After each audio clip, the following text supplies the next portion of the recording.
Live from the Student Life Center on the campus of the Free Lutheran Bible College and Seminary, it's NIAC postseason basketball. My name is Jason Goodham. Sitting next to me in the Wade Mobley Memorial Broadcast Chair is the iocane powder to my Wesley. It's Wade Mobley. That's really good. How long have you been working on that one? This morning. That's right. Unemployed in Greenland? I've been thinking of that one lately. There you go, yeah. I feel like I shouldn't talk about that on the air. No. But all right. So this is the tournament we've all been waiting for. This is one of my favorite things ever. I love so the much NIAC. fun. So it's 12. Is it 12 games? 14, I 14, think. okay. Yep. And then you and I will be going solo tomorrow morning, each splitting up with some other duties. But other than that, we're gonna have 12 games together and 1 game solo. And I don't want to talk to you for a week after this. No, we got to have some alone time after this. It's a little detox. First game on the NIAC schedule, ladies, it's Université de Saint Boniface versus the Turtle Mountain Community College Mighty Mickinoks. A Mickinock is a kind of turtle. It is. We cleared this up. And we have not seen Turtle Mountain in quite a while. St. Boniface was in this gym just about a month ago, so we know a little bit more about them. Turtle Mountain always comes to play with some of the nicest uniforms in the conference. Yeah, they do. And for those of you who aren't from the area, there are mountains in North Dakota, and they are the Turtle Mountains. Mountains in North Dakota always have to come with the phrase comparatively speaking. Yes, comparative to the flatness around them. But it's a beautiful area. Happy to have them down for the tournament tonight. Two games this afternoon, and then a meal and award ceremony tonight for the conference. And we'll be back at it tomorrow with a whole bunch of basketball. I would like to say that we have a provisional sponsor. They don't know that they're sponsoring it, but Clearcom. Thank you for your work repairing our channels. In fact, if you have a Clearcom product that occasionally becomes sentient and shocks you and then dies in the middle of a broadcast, contact Clearcom at clearcom.com for all your Clearcom repair needs.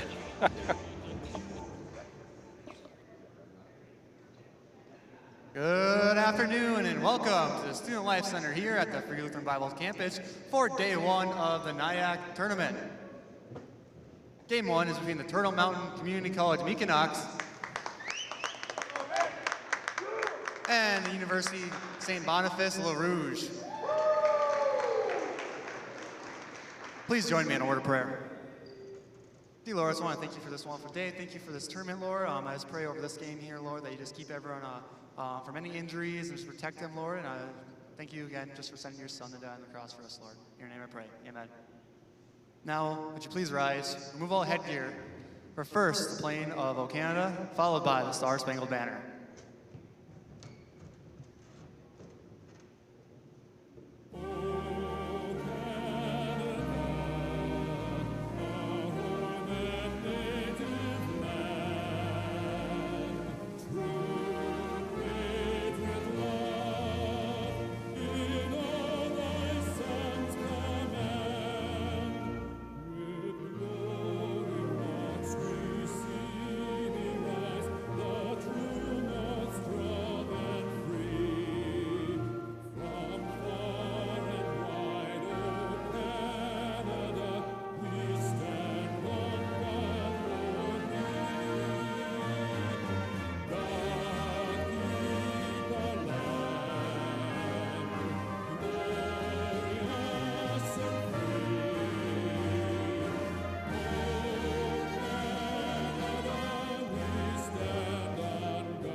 meet the starters. First for the visitors on the scoreboard, the Turtle Mountain Meekanocks.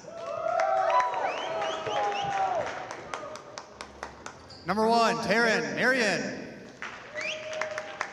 Number 3, Haley Peltier. Number 34, Kenley Davis. Number 42, Cadence Gorneau. And number 50, Graceland Selberg. The Meekanocks are coached by Joe LaFontaine, assisted by Julia Davis.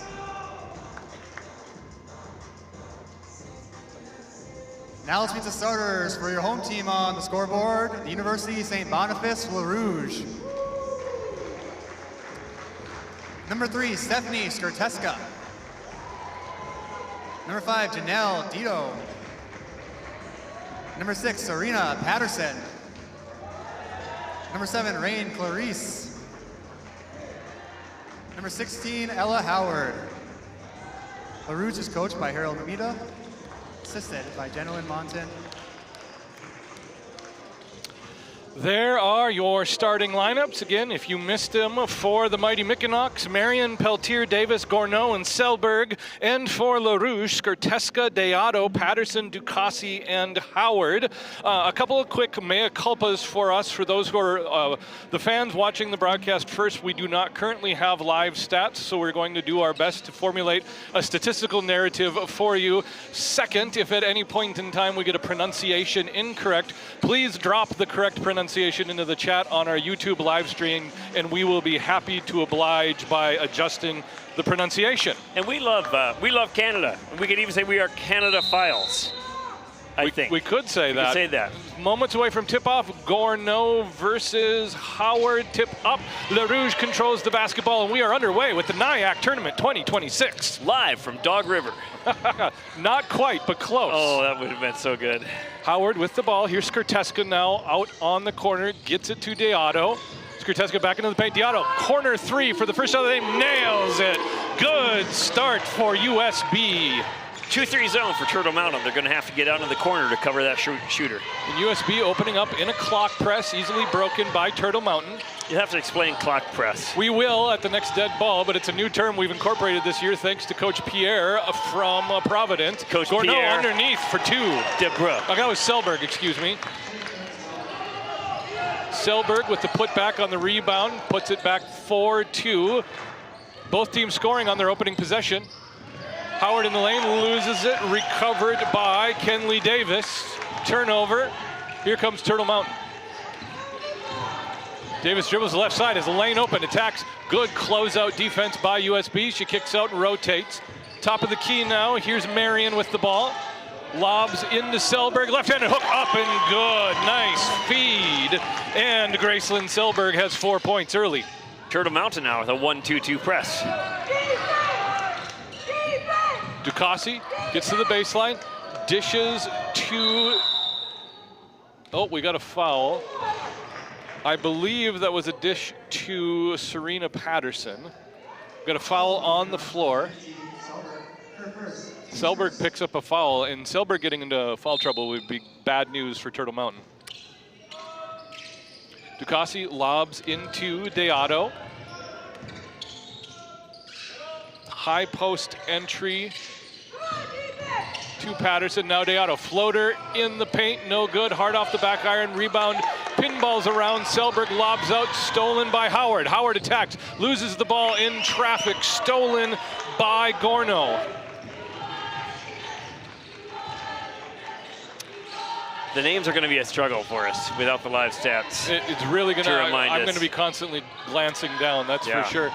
A long jump shot missed by Taryn Marion and goes directly out of bounds. Le Rouge ball. Turtle Mountain is trapping. Is that a 3-person trap almost? It's a triple trap. The triple trap. Howard finds a cutting Ducassi into the paint. Left-handed layup up, no good. Rebound comes down to Gorneau. Ducassi is the engine that makes Le Rouge run. Yeah, she had a couple good games here in January. Yeah, remember you called her Ducati? Ducati, yeah.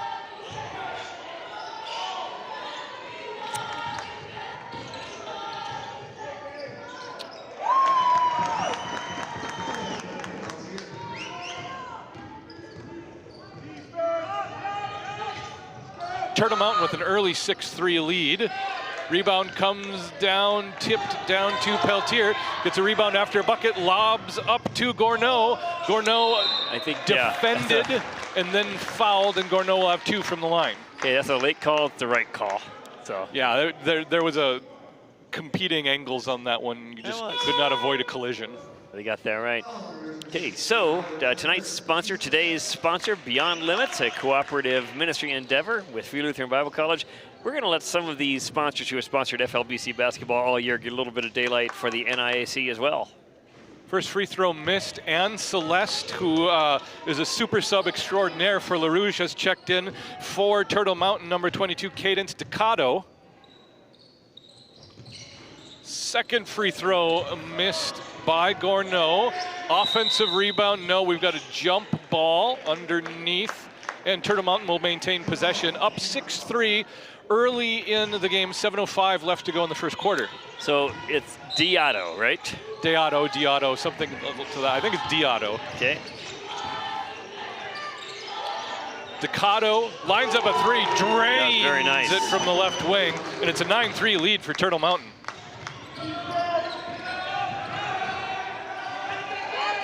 Diotto passes out of the trap, gets it to Patterson, and now here's Celeste. Celeste can shoot, long 2, just a little bit hard. Rebound comes down to Howard, who loses it out of bounds, tipped out of bounds by Davis.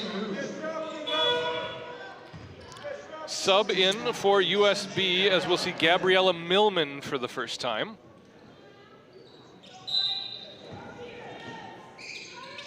Ducassi looking for help. Passes in. Here's Diotto for 3 from the wing off the inbounds pass. No good. Rebound. Ducassi. There we go. Jumper from 8 in the paint. Good, and closes the gap to 4. Diotto and Ducassi are the big scoring threats for LaRouge. Yeah, it's a 1-2 punch, and it doesn't necessarily have to be in a 1-2 order. No.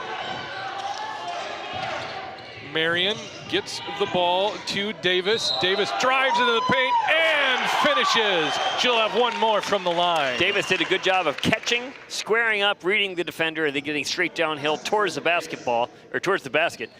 Was able to score it for a 3-point play opportunity. That was a quick and decisive cut on her part. I'm working on my junior varsity girls homeschool basketball team on that. Working on decisive cuts? There's a lot of adjectives to my coaching career right now. Maddie Engbrecht has checked into the game for USB, and Davis converts the 3-point play. Davis has a nice release. Ducassi passes to Diotto. This is a true press by Turtle Martin.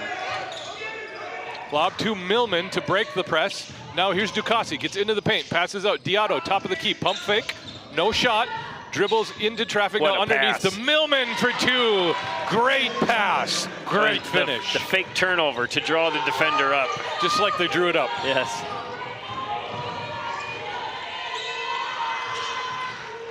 Ducato passes to Peltier, and now the Turtle Mountain will set their offense. Peltier dribbles to the right side, crosses over back to the top of the key. Here's Ducato. Now into the paint, kind of pass, kind of forced.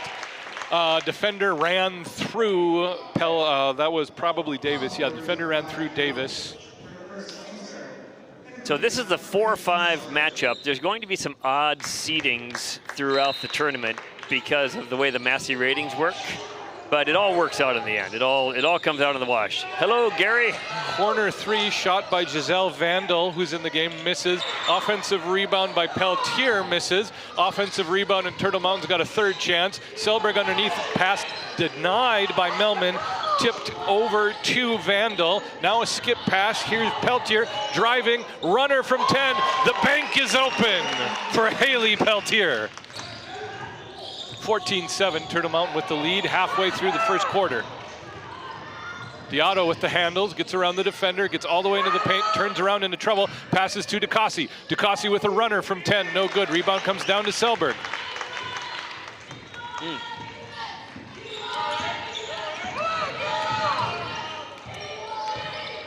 Peltier, good ball defense by Ducassi on Peltier. High post entry pass to Selberg, turns around, throws it right to Diotto. Here's a turnover. Can they do anything in transition? 2-on-3. Diotto flashes to the basket, lays it up and in. Good hustle, good finish. through the double team. Turtle Mountain's going to call a timeout. 14-9. I know the scoreboard is correct. It feels like the game's the other direction. It really does. So far, USB has been the agitating team. They find themselves down by 5. Turtle Mountain getting the shots to fall right now. They are. The Northern Intercollegiate Athletic Conference has been around for a long time. Do you remember how many years? Is it 25 now? Oh, it's more than that. I actually have the read here. Actually, no, I don't. Never mind. I thought I had the read. Let's call it 25. Okay, how about this? I'll look it up later right. using Microsoft Copilot, the there we go. unofficial artificial intelligence sponsor. Could we just call them the unofficial intelligence provider? That's right. If you have no native intelligence, artificial intelligence is appreciated. Turtle Mountain Community College, Coach Joseph LaFountain? LaFountain, great. Against University of St. Boniface and head coach Harold Mamita. Here's Ducatu with the basket. Gets into the paint. She's going to go all the way coast to coast, hard off the glass with the layup. Ball tipped out of bounds by Turtle Mountain. Did you know that Mamita was the 24-25 MCAC Women's Basketball Coach of the Year? That's the Canadian Conference. I did not know that. And he was. That's actually very interesting. That is. Celeste kicks to Ivy Reyes. Ivy Reyes, jumper from 10 on the baseline, no good. Hard off the back iron. Rebound came down to Gracie LaRoque, and Turtle Mountain's coming the other way. Ducato loses the ball, stolen by Reyes. Reyes lobs ahead to Diotto. Diotto's got Celeste in Engbrecht with her. Celeste flashes out to the corner. 3 up, no good. Rebound down to Selberg. Celeste hit some shots against us. Lob forward. Here's Ducatu for 3, no good. Rebound down to Engbrecht. Engbrecht in traffic.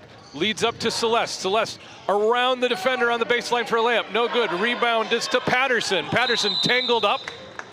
We're going to get a late foul on the rebound. Patterson was fouled, it looks like probably by Giselle Vandal. We'll find out. Yes. 43 years for the NIAC, and Commissioner Dan Hovestall will be disappointed in us if we did not know that right off the top of our heads. Well, it's normal state for Dan Hovestall to be with us. That's right. He'll be here. He'll be here eventually. Inbounds lobbed into Engbrecht on the right elbow. Reverses to Reyes. Reyes passes out of trouble, but stolen by Giselle Vandal, and Turtle Mountain generates another turnover. Turtle Mountain won earlier this year at St. Boniface, but it was a close game. You know, it's a close game right now. This has been entertaining so far. Ducato drives and finishes for 2. Strong take for Cadence Ducato. Diotto with the ball on the right wing. No press for Turtle Mountain on that play. Diotto gets to the baseline, forced out of bounds by the baseline trap. So no press because USB was breaking it fairly well to score. Then they're going back into a fairly stationary 2-3 zone. If USB can move the ball quickly, they're going to be okay. Turtle Mountain breaks the man pressure.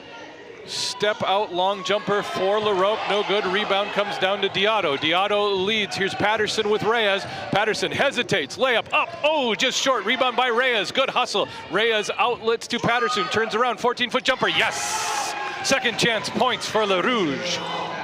Next game today is Providence versus Sisseton-Wahpeton Community College men. This should also be a good game, a 4-5 matchup. USB steals the inbounds pass on the pressure. Celeste gets underneath the basket, kicks out to Reyes for 3, short. Rebound down to Engbrecht. Here's Diotto with the ball into the paint. Double teamed. Here's Celeste unmarked in the corner for another 3-point. No good. Rebound tipped by Patterson. Recovered, tipped out eventually to LaRoque. Here's LaRoque in transition. Hunted down by Reyes. No good. Rebound comes down to Gorneau. No good, but you'll have 2 from the line. Have 5 substitutes coming in. Are you ready? I am not. I could really use these live stats right about now. It helps more than we realize. Ella Howard, Caitlin McInnes, and who am I missing? Howard, McInnes. Well, let's just reset. Howard, Patterson, Ducassi, Reyes, and McInnes in the game for Le Rouge. For Turtle Mountain, Gracie Herman now in the game. Gourneau, of course, is shooting. Taryn Marion's in the game. Kenley Davis, and the last one that looks like it's probably LaRoque. I can't tell if it's LaRoque or Ducato. I think it's LaRoque. I think it's Ducato. It is Ducato. You're right. All right. Friend of the broadcast, Dan Hovestol behind us. And quasi-boss, I guess, right? Quasi. Quasi. So that implies that we're getting paid. Or just we're getting bossed around. Ducassi loses the ball in the drive. Ouch. Oh, no, those are dangerous. Oh. That was not a behind-the-back pass. That was a ball flung away. I tore my ACL on that play. Yeah, a little bit. 17-11, LaRouge currently down, but with the ball, 96 seconds to go in the first quarter. Ducassi under the basket to inbound. We're going to get bonus free throws, rather. Yeah, so having survived with her ACL intact. McInnes has 2 from the line. Again, women's basketball, quarters, which means the bonus is at 5. Yep. And there is no 1-and-1. It's always 2 shots. Correct. Oh, but that was... And that was 1 extra foul. So we went from out of bounds to free throws, now back to out of bounds. We've now made up our minds. The more you know. But in men's basketball in the United States, we play halves. And high school, that's a three-pointer. Oh, yeah, Ella Howard gets fouled on the box out, shooting 3. She'll have 3 from the line. And so now we end up with free throws anyway. And also high school boys in Minnesota. Yeah. Almost the entire world ever, anywhere, plays basketball in quarters. But halves are how it should be played. Apparently. Howard, first free throw up and short. It makes a difference when you're coaching. It really does. Changes sub-strategy quite a bit. You have to have a longer attention span with halves, and the game goes so fast with halves. Howard misses the second. USB got here just minutes before the game started. We're going to have to watch dead legs on this for LaRouge. Howard misses all 3 free throws. Rebound comes down to Turtle Mountain, immediately tied up, and they're going to have an around-the-back foul rather than a jump ball. And so off the defensive rebound. Now we'll shoot. No, that's 4, so it'll be a sideline inbounds pass. No, that's fine. Going the other way. That's fine. Are you sure? I'm positive. All right. That's why they're walking to the other end. Forbid it that I would go by the scoreboard. Oh, no, they got it. You looked down right before they got it. Did I? Yeah, you did. All right. Cadence Gourneau shooting 2 from the line off the foul. Gourneau makes the first. It's a nice stroke. Beautiful. Was it Turtle Mountain last year that ran out of players, or was that Sisseton Wapaton? I can't remember. I think it was Sisseton Wapaton that ended up with 4 at the end of the game. I can't remember. All I know is that Providence was up on CMU. That was 2 years ago. Oh, okay, that's 2 years ago. Turtle Mountain up 19-11, 1:22 to go. Man, Turtle Mountain digs. Just defense. They just dig. If they come in and turn their back on their defender, or the tall girls bring the ball down low, Turtle Mountain just digs for the ball. It's an opportunistic defense. It's like half a turnover right there. Reyes in the corner off the inbounds, no good. Rebound tipped down to Gracie Herman. Turtle Mountain going to go the other way. Good rebounding so far for Turtle Mountain. Here's Marion out of the trap, setting her offense. 1 minute to go in the first quarter. Unforced error, miscommunication, throws the ball away. A little too zippy for the ball being a little bit off target. Yeah, that's the classic throw a pass behind a receiver kind of a thing. Did you know tomorrow we're going to be broadcasting during Olympic hockey? Which is a shame. It is a shame. I blame the Olympic Committee for scheduling the Olympics. And our love for all things Canada is attenuated by the hockey games that are coming up. Corner 3. Yeah. Sorry, Canada. We will be rooting for distinctly for Team USA. Although you got a great national anthem and poutine. Correct. And Timbits. Oh, Tim. Another turnover generated by LaRouge in transition. They're slowly clawing their way back into this game. 19-14, 37 seconds to go. Ducassi to inbound it. I think they're going to probably go for a 2-for-1 here, it looks like. Yeah, get a shot off quick. There's a short reset, so they got time to do it. See if they put. I don't know if they're going to press don't. it. I thought that's what they were setting up. Howard attacks from the elbow. Shot up, bank, no good. Rebound comes down to Gracie Herman. Outlets immediately to Marion, but she's got 1-on-4 numbers. Didn't work out in her favor. That's 2 quick turnovers for Marion. Ducassi underneath. Whoops. McInnes blocked. Ball ends up out of bounds, tipped off of LaRouge. Turtle Mountain with the ball and 11.8 seconds on the clock. I think we'll do our live stats off of the Daktronics scoreboard. Not a sponsor, but could be. Could be. Press generates a turnover off the inbounds play, and the turnovers starting to catch up to Turtle Mountain. So that's 3 turnovers on the last 4 possessions for Turtle Mountain.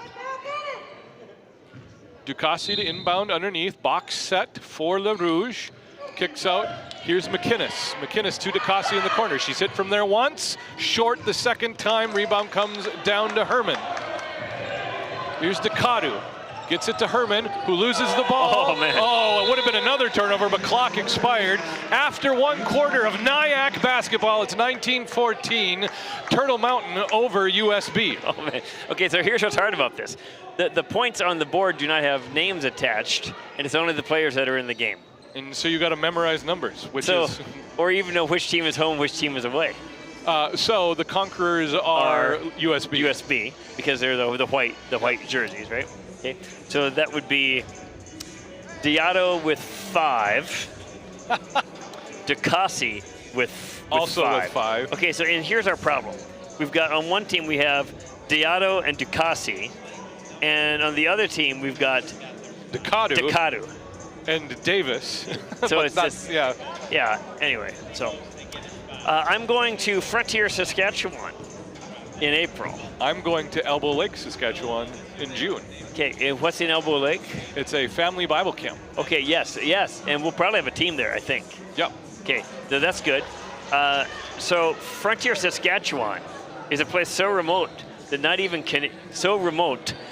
even other Canadians know where it is other than Saskatchewan. It's so remote, they called it Frontier. That's right. It's about 15 miles north of the border, north of Harlem, Montana. Harlem. Ever been? That's right. It's just west of Brooklyn, Montana. That's right. It is. It's on the High Line. It's 2 hours from anything in any direction in Harlem. And so I'm going up there, and it's so small. Frontier is so small that there is not a Tim Hortons, and I checked. Oh, that's disappointing. It is. Turtle Mountain starts the second quarter with the ball. Peltier inbounds to Kenley Davis. Davis pulls up for a quick 3, and in and out, no good. Rebound pinballs around. Finally recovered by Diato. Diato in transition. Man, she can run with the ball, but stolen by Peltier. Here comes Turtle Mountain back the other way. Taryn Marion with the ball, trapped near the 3-point line. Outlets immediately to Peltier, and now Davis. I'd like to see Davis get a little more involved. Selberg off the pass from Davis, swarmed and fouled as she's triple teamed. So that's what USB is going to do. They're going to immediately collapse when Selberg catches the ball because of the big height advantage. Yeah, especially in the high post where you can attack from 3 sides. Yes. At that time, they got a little bit of arm. Gorneau underneath, unmarked Marion for 2, and it's a 21-14 lead. Oh, screen the screener works so well. Turtle Mountain pulling the press off for now. Diato guarded by Marion. High post to Patterson. Turns around. Find Selberg. Good defense. Turn around. Left-handed hook. Up. In and out. No good. Rebound comes down to Peltier. Peltier. Couple crossovers. Turns around. Hands off to Gorneau. Marion in the corner. Selberg underneath. No good on the left-handed bunny hook. Rebound by Davis. Tipped out. Here is Peltier with the ball. We got Gorneau pops a 3. Oh, Gorneau! 4-3. That was a big basket. 10-point lead for the mighty Mickinoks. It does not feel like a 10-point game. It really does. It feels way more frantic than that. And USB is going to call a timeout. Thank you for joining us for this first game of the Northern Intercollegiate Athletic Conference Tournament. The NIAC dates back to 1983, giving the NIAC more than 40 years of history in Upper Midwest college basketball. Well done. Thank you, It's almost as if that was scripted. Okay, so here's the problem. I write all our reads, and so once in a while when we have a dud of a read, I'm saying it out loud, and I'm realizing, no, shoot, this is my fault. Okay. What was I thinking? Yeah, but AI can actually generate some good reads for you. As long as it has the proper data. Yes. Now, this could be wrong. In fact, if I just said something wrong about the NIAC, Dan, please correct me wherever he went. Dan is the king of the hospitality room. I don't know if you knew that. Dan enjoys the hospitality room as good as anybody. And I know that we have a good hospitality room because Dan keeps coming back. Ducasi, Diato, Millman, Patterson, and Skirteska on the court right now for USB. There's the shot. That's the shot they need. Quarter three from Diato, offensive rebound by Patterson.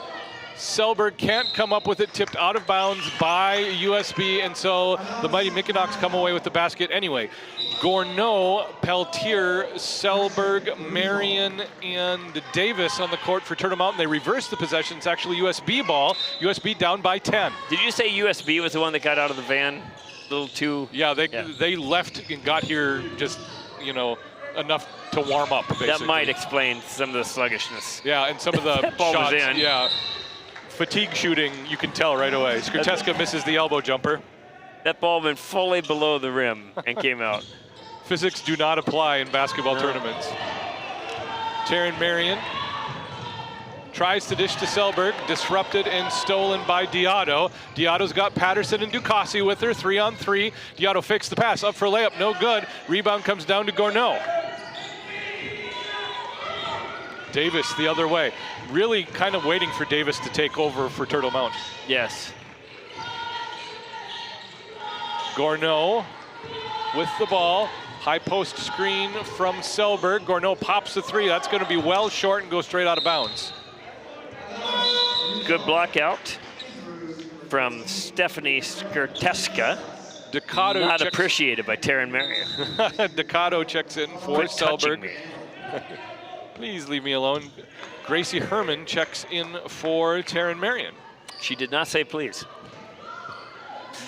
Engbrecht now in the game for Skirteska. Did I see go out? Yeah, 2-2-1 press now. Diato underneath. Patterson, turnaround jumper, left-handed hook, no good. Rebound comes down to Diato. She's tied up by two Turtle Mountain. She tries to go up strong with the ball and is fouled for her efforts. Hey, so if those shots don't start going in, it's going to be a long day for University St. Boniface. It really is. So that was a clean block from Peltier, but fouled on the other side by Cadence Gourneau, her first. Diato short on the free throws. Yeah, this has got to be a case of van legs for USB at this point. Yeah, I think so too. Because outside of that first shot, they really haven't hit anything. Diato makes the second. It's a 9-point lead for Turtle Mountain.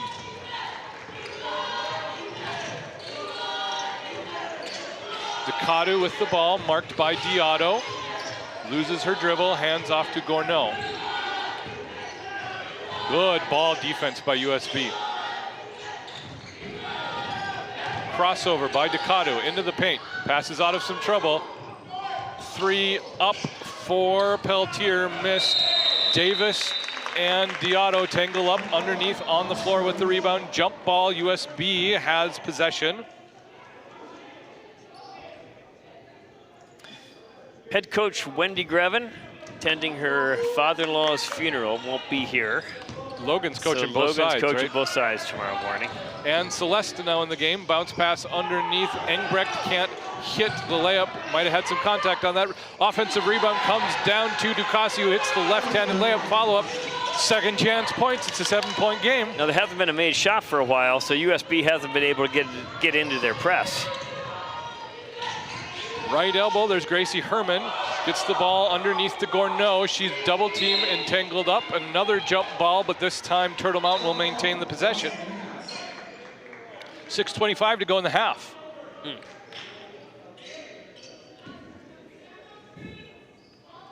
It's going to be a stack set. Ducato to inbounds. Everyone fans out. Here's a cutting Gourneau to the basket, sniffed out and stolen by Diato. Most teams play some kind of a zone. Based on out-of-bounds plays, USB is staying man. Giotto kicks out, open Patterson from 12 on the baseline, good. Patterson hits, and the shots are starting to fall for LaRouge, down now by 5. And that's going to change the complexion of this game, Jason Goodham. I agree. Davis, top of the key, drives into the paint, kicks out to Gourneau for 3. Gourneau off left, rebound comes down to Giotto. The table starts to feel like it's tilted back towards USB. And now here's the foul. On Ducatu, probably.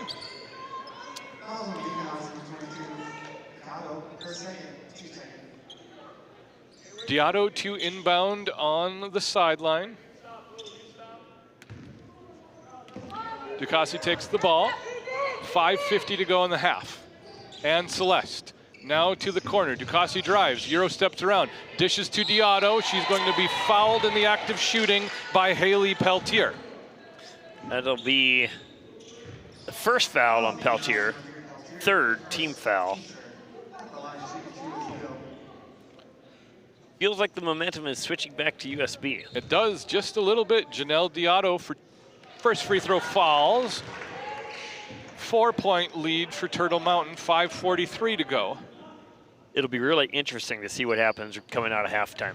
Everybody woke up, here we go, let's go play again. Misses the second free throw, good box out and rebound by Gourneau. Here's Davis controlling the point for Turtle Mountain.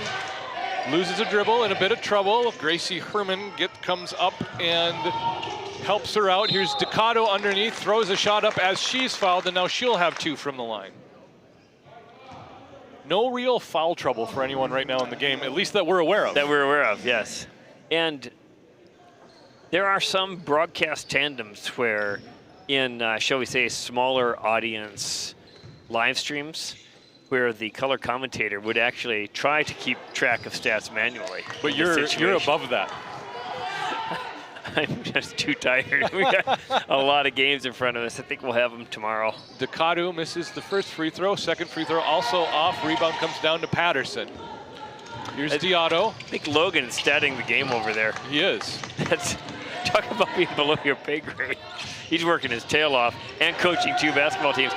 Janae Gray is doing our hospitality room. That's a good call. Janae does not have time for that. No, she does not. Ball pressure foul as Haley Peltier ends up on the floor. We're going to be even up at 3 team fouls apiece, halfway to go through the second quarter. McInnes checks in for Ann Celeste.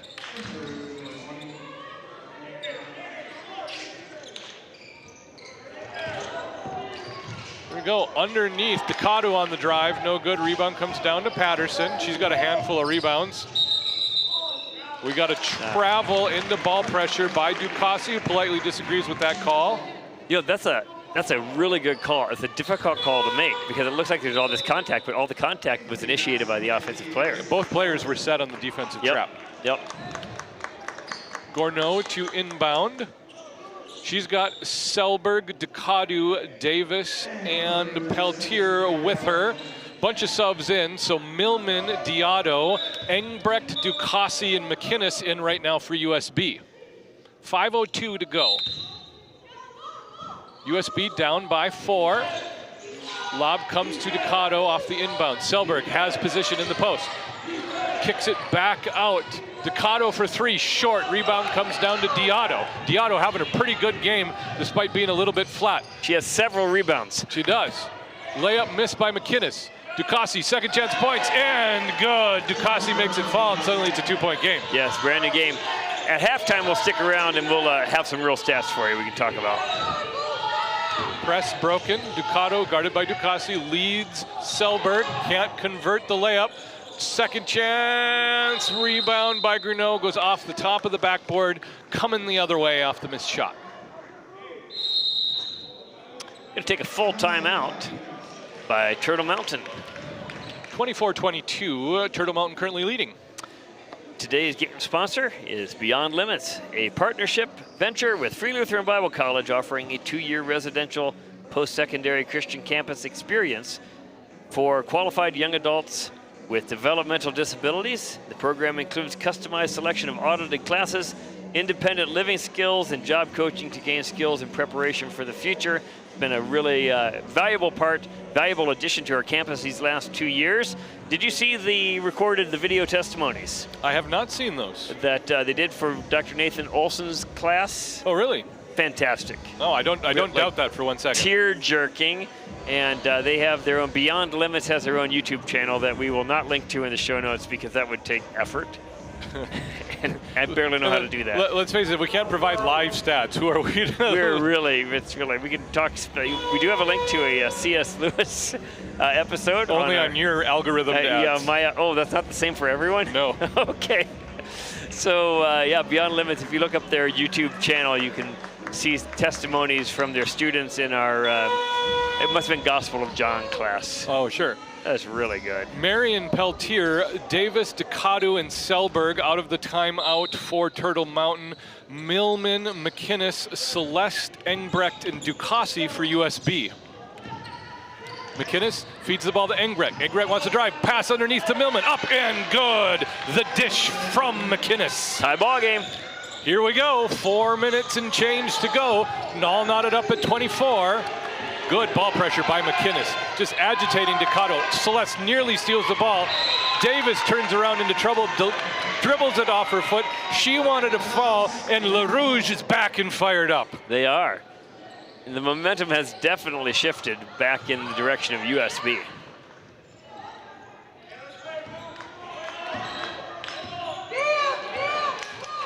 Ducassi sets her offense. Gets it to Engbrecht.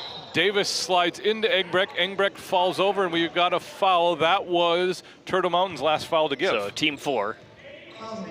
Pair of crutches and a knee brace over on the bench for University of St. Boniface. I think that happened right here in front of us.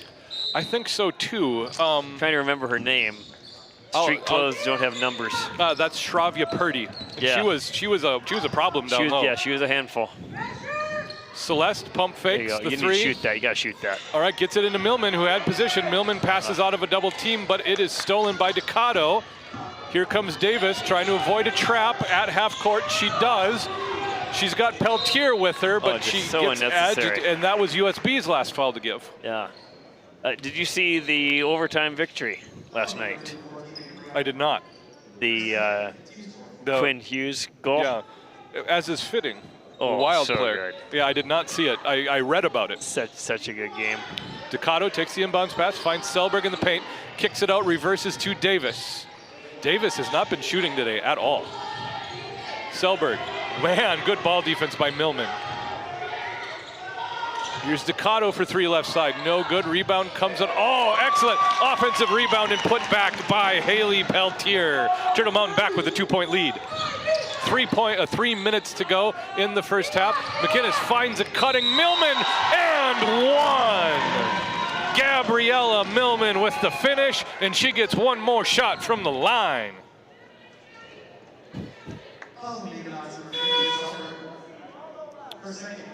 Millman wearing my favorite number. It was my number in baseball, 17. Ducado checks out as Gourneau back into the game. Patterson and Howard. We have not seen much of Howard at all this game. Patterson and Howard checking back into the game. Patterson for shooter, Howard for Engbrecht. Under 3 minutes to go. Millman misses the free throw. Offensive rebound or jump ball. Jump ball turns into an offensive rebound as the possession arrow belongs to USB. Millman now out of the game. Patterson into the game. Going to have a box set on the inbound play from under the basket. Celeste flashes out to 3. Thought about a 3-pointer, instead gets it to Ducassi. Ducassi attacks Davis. Now here's Patterson from the left elbow. In. Good. Serena Patterson for 2. And USB has a lead. Yes. Their first lead since the first possession of the game. And they're back into their trap. It's a problem. Just gets across, has to pick up. Peltier gets it to Marion, and now Selberg back to Peltier. Peltier left wing for 3, no good, back iron. Rebound tipped out of bounds off USB. And think about it, what did I see? Selberg is a calming presence, the way they use her for ball reversal at the top of the key. She's a good passing 5. Davis tries to dribble penetrate, gets the ball underneath to Peltier. Long 2 for Selberg, off back iron, rebound kicks out to Patterson. Patterson lobs ahead. Here's Ella Howard on Selberg. Howard pulls up from 6, short. Rebound comes down to Selberg, who immediately flips the ball to Marion, and now Davis. Marion baseline drive, layup up. No good, no justice in the world. Gourneau in the game, gets the rebound, no good. Rebound comes down to McInnes. McInnes up to Ducassi. Ducassi crosses over for the left-handed layup, no good. Rebound comes down to Davis. I think Ducassi made that play harder than it needed to be. Yeah, if she attacks right-handed, she's got a direct lane to the basket. So instead probably she goes a lefty. around, wrong foot finish. Afraid of the shot blocker. You've got to make the shot blocker block shots, and we just were able to see that on the Beyond Limits eventual replay. Ivy Reyes checks in for Anne Celeste. Reyes hands off to Ducassi, who reverses to Howard, and now McInnes. McInnes back to Howard, now high post to Patterson, who kicks out Ducassi for 3 from the right wing over Gourneau, no good. Rebound tipped out to McInnes, steps back for a 3 from the baseline. Oh! Caitlin McInnes for 3, and now it's a 5-point lead for LaRouge. That Turtle Mountain zone is getting more and more stationary. It's now a 17-2 run, and there's another turnover for Turtle Mountain. Ball pressure forces Peltier to travel. Another turnover generated by that ball pressure. LaRouge with the ball, 1:12 to go in the half. Turtle Mountain looks gassed. They really do. Howard off the inbounds play, short. Rebound comes directly down to Ducassi. Turnaround jumper, no good. Rebound tipped out of bounds off Ivy Reyes. Turtle Mountain ball. They really need to get themselves back into the game with 66 seconds left to go. They do. So that's a 17-2 run over the last 7 or 8 minutes. Peltier loses her dribble in the trap, gets it across just in time. Marion underneath to Gourneau. Gourneau drives strong to the basket. Nothing there, tipped out of bounds off Gourneau. That was a good look, too. It was. Gonna have to make those. Turtle Mountain back into their press. 2 tired teams trying to press at the end of the first half. Reyes dribbles through trouble, kicks out to McInnes. 40 seconds left on the game clock. Here's a cutting Reyes, left-handed floater, no good. Rebound down to Peltier. Ball tipped out of bounds by Ducassi. Weariness can become a factor in a tournament format like this. We're going to reset that inbounds play. Of course, the winner of this game gets a day off. Yeah, do they play tomorrow at all or no? No, they don't. So the idea is that the #1 seed will probably have an easier go of it. Yeah. They'll start the tournament with a couple good games, reward the 1 seed with the 8 seed, and have a good 1-4 matchup on Saturday. Patterson in transition, Euro steps around Gourneau.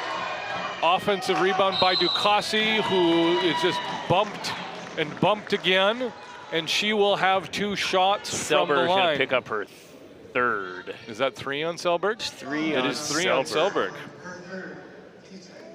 Games tomorrow, all day. All day, 10 to 8. Yeah, so we play basketball 10 to 10 for 12 hours. Yeah, well, and with delays on games, we'll probably be here till 11 o'clock. Oh man, that Ducassi makes the free throw. Way past my bedtime. Then Saturday 4 games, 2 games Sunday afternoon. Just works the best for these teams that are traveling.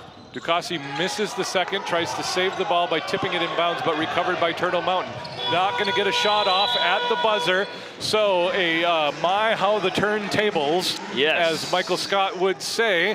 A deficit turns into a 6-point lead for LaRouge. We're going into halftime. USB up over Turtle Mountain, 32-26. We will wait for stats to be printed off. Logan's got his hands full today. We need to get an assistant for him next year. We do. Or for Wendy to be here. But we probably both need assistants. Yeah, well, Shelby's Wendy's assistant. Yeah, Shelby is Wendy's assistant. And so John Grevin married Wendy Qualley. John Grevin's dad is Don Grevin, who was dean of the Bible College, before our times. And Shelby is the daughter who's an assistant coach. So very thankful for the Grevin family and their investment at the Free Lutheran Bible College, and wish them the very best. Comfort to their family in this time of loss funeral for Pastor Don Grevin on Friday, tomorrow morning. All right, as we await stats, again, 6-point lead for USB at the half.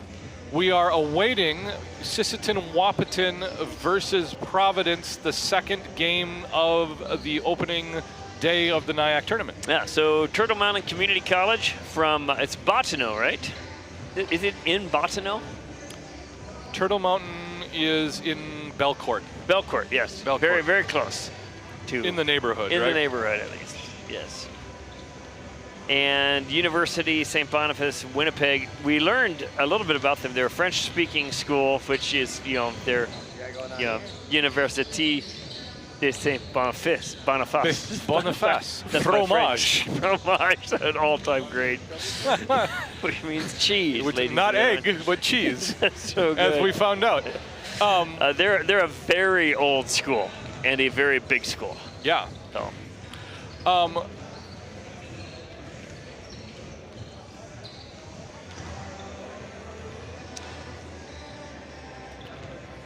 Executive producer Luke Quambeck has informed us through the Clearcom communication channels. We're just going to keep the live stream going tomorrow, so there will not be individual broadcasts to log into. It'll be one big long 14-hour. One 14-hour glorious file. And if anybody ever in the history of the world watches that replay for 14 hours because they were longing for a Basketball Jones, You have my pity. yes. Admitting that you have a problem is the first step to getting help. Well, I don't know that we're getting stats, so I'm going to sign off and rest my voice and go seek out Dan Hovestall in the courtesy room. Yeah, well, we will do that. In fact, I'm going to go with you because I honestly... You also love a good courtesy room. this is true. There are not enough lozenges in that bag. I'm going to have to BYOL tomorrow. Yeah, well, I've got a backup bag. This was just what I had in my office. It's going to be a long day. So, okay, ladies and gentlemen, and the 51 kind, patient souls watching this live stream, we'll be back with you in about 10 minutes. Oh, and on cue, soon. Here are stats. I'll take care of these. All right, we'll see you in a few minutes. They don't. As long as you're at it, give me a paper cut and pour lemon juice in it. So, okay, here we are. The official game stats brought to you by Athletic Director, Tournament Director, and Men's Basketball Coach Logan Strand. First game of this Northern Intercollegiate Athletic Conference Women's Tournament, which finds the home on the scoreboard, University St. Boniface La Rouge, the Reds, up on Turtle Mountain, the Mighty Mechanics, 32-26. Leading the way for USB, 10 points for Rain Ducassi, 7 for Janelle Diato, 6 each for Serena Patterson and Gabriella Millman. 22 rebounds for USB to 26 rebounds for Turtle Mountain. And the first quarter shooting was a big problem for USB. Only 30% in the first quarter, but then feeding off some turnovers by Turtle Mountain, they were able to get back into the game and eventually pull ahead with a 17-2, currently on a, let's see if I can get this right, 18-2 run over the last 6 or 7 minutes of game time. For Turtle Mountain, 6 points for Haley Peltier, 6 also for Cadence Gourneau, and 5 points for Cadence DeCateau. 32-26, turnover margin 13-8 in USB's favor, and that's a big part of your game this afternoon.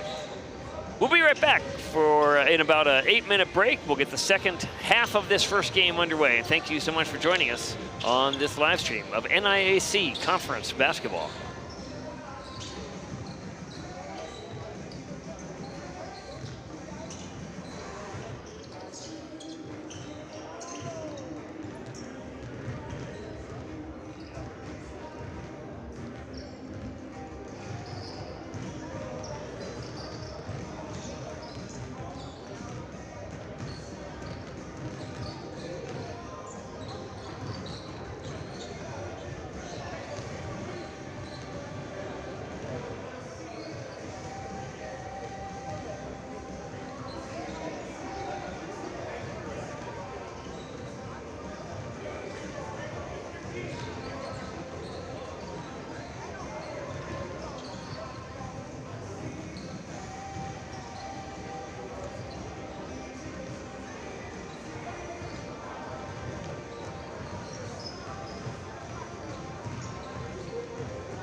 We are back, just a little bit less than 1 minute to go before the second half. Again, recapping some team stats for you.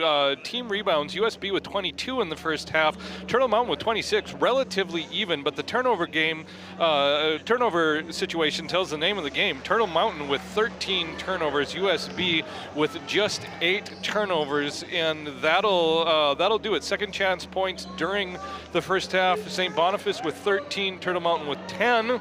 Otherwise, a pretty evenly matched game. It is. I'm just visiting with the official here, the great official, new official. He's very, very good. He said, "Yeah, thanks.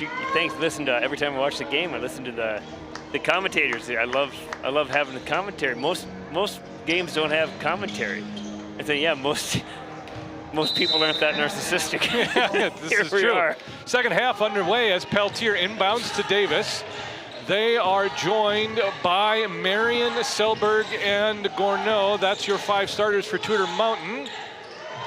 Here's in the paint. Marion throws a shot up, no good. Rebound comes down to Skirteska, who is wrapped up. Good arm tackle by Turtle Mountain. And when did Tudor Mountain join the NIAC? I have no idea. It came out, you just said Tudor Mountain. Did I? I said Turtle. No, you said Tudor. No, I did not. I'm going to go back. No, I will watch. I did not. I will watch all 14 hours of I'll this. give you fromage. Howard, Patterson, Diado, Ducassi, and Skirteska to start off the second half for USB. Here's Skirteska for 3, short. Rebound comes down to Davis. I would expect that we will see Davis be more active here in the second half. Well, they're going to have to, or Turtle Mountain does not have the firepower to make it work. When Logan handed me these stats, I can't tell you how happy it made me feel. Numbers. Like training wheels. Marion with the ball. Gets to the baseline, left-handed drive, bounce pass to Selberg. Selberg fouled on the ground. Is that going to be Howard picking up the foul? Yeah, okay, so that's what I mean by it. That's a good call, and here's why. If the ball is tipped away into the right hands, you just let it go, play on. Yeah. But when the ball changes possession, you got to make the call. That's a wise to wait and see. Marion lobs, inbound to Gourneau. Pulls up for 3 and nails it. Gourneau for 3. That's closes nice the gap to pull-up. 3. So that'll be, hold on here. I have an opportunity to keep stats now. No, I got this. I got keep your own stats. Howard with the ball, gets into the paint, jumps up over Selberg, nothing there. Selberg held her ground, and that results in a turnover. Turtle Mountain coming back the other way and see if they can build on the 3-pointer from Gourneau last possession. 9 points now for Gourneau. Good job. Thank you. Marion off the press breaker, skips to Gourneau, right side, dribbles, hands off, Selberg hands off to Gourneau. Rebound, offensive rebound by Davis. Floats one up in the paint and good. It's a 1-point basketball game. Turtle Mountain looks a little more fluid now, and both teams looks like they've woken up, and this tournament is officially underway. I think those 20 minutes were a needed rest for both teams. I agree. Patterson turns around from the free throw line, no good. Rebound comes down to Skirteska. Tries to pass out of trouble. Loose ball comes down to Gourneau. Good hustle and determination by Gourneau. Here's Davis, bounce pass up to Marion. Left-handed layup, up and good. And Turtle Mountain has the lead. Okay, this feels better. Yeah, that's a 7-0 run to start the half for Turtle Mountain. How about that math? So I already missed a basket. Howard from the pass from Ducassi, short on 3. Davis another rebound. I did the math because they were down by 6 and now they're up by 1. Yes, that's how that works. Gourneau with the ball at the volleyball line, guarded by Diado. USB ended that half on an 18-2 run. So now it's an 18-9 run. Yes. Oof. Whoops. Howard runs into and then runs over Marion, who bounces right back up with help. Another foul for USB. Marion to inbound from the right baseline, or sideline, excuse me. From the E in Bible College. Yes. It's a silent E. It is. Millman now in the game for USB.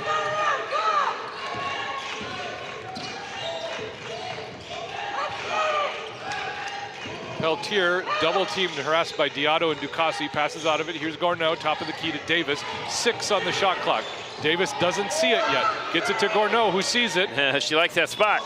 And just rims it out. Rebound comes down to Patterson, and Celeste also in the game now for USB. Gourneau likes the Ovechkin office.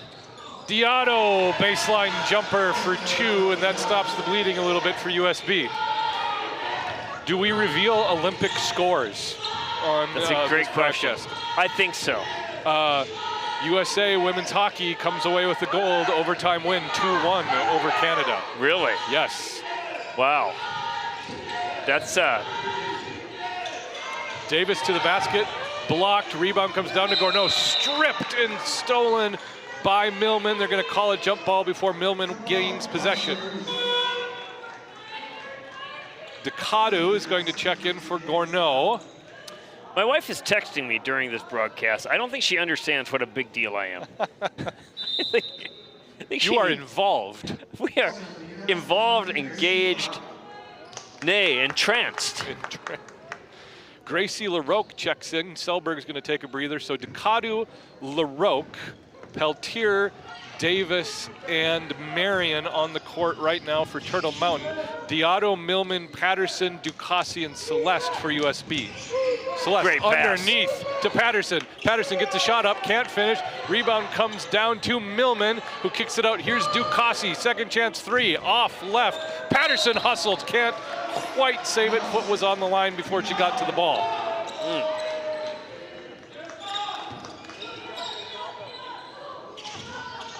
Talked with Commissioner Dan Hovestall at halftime, getting ready for tonight's dinner and awards presentations. He'll probably be joining us on air on occasion.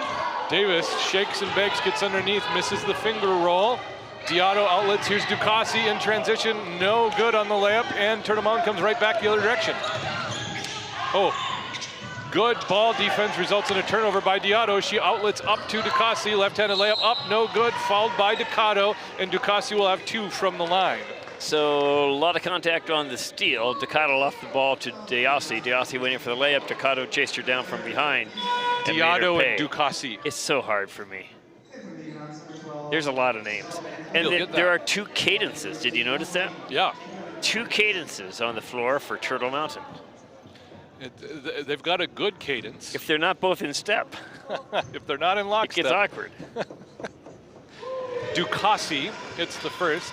Do we keep a public track of how many medicine balls I drink during this tournament? 1. This is so one far, so far. 1. I think last year I hit 20. Okay, leave it. Honey and lemon therapy.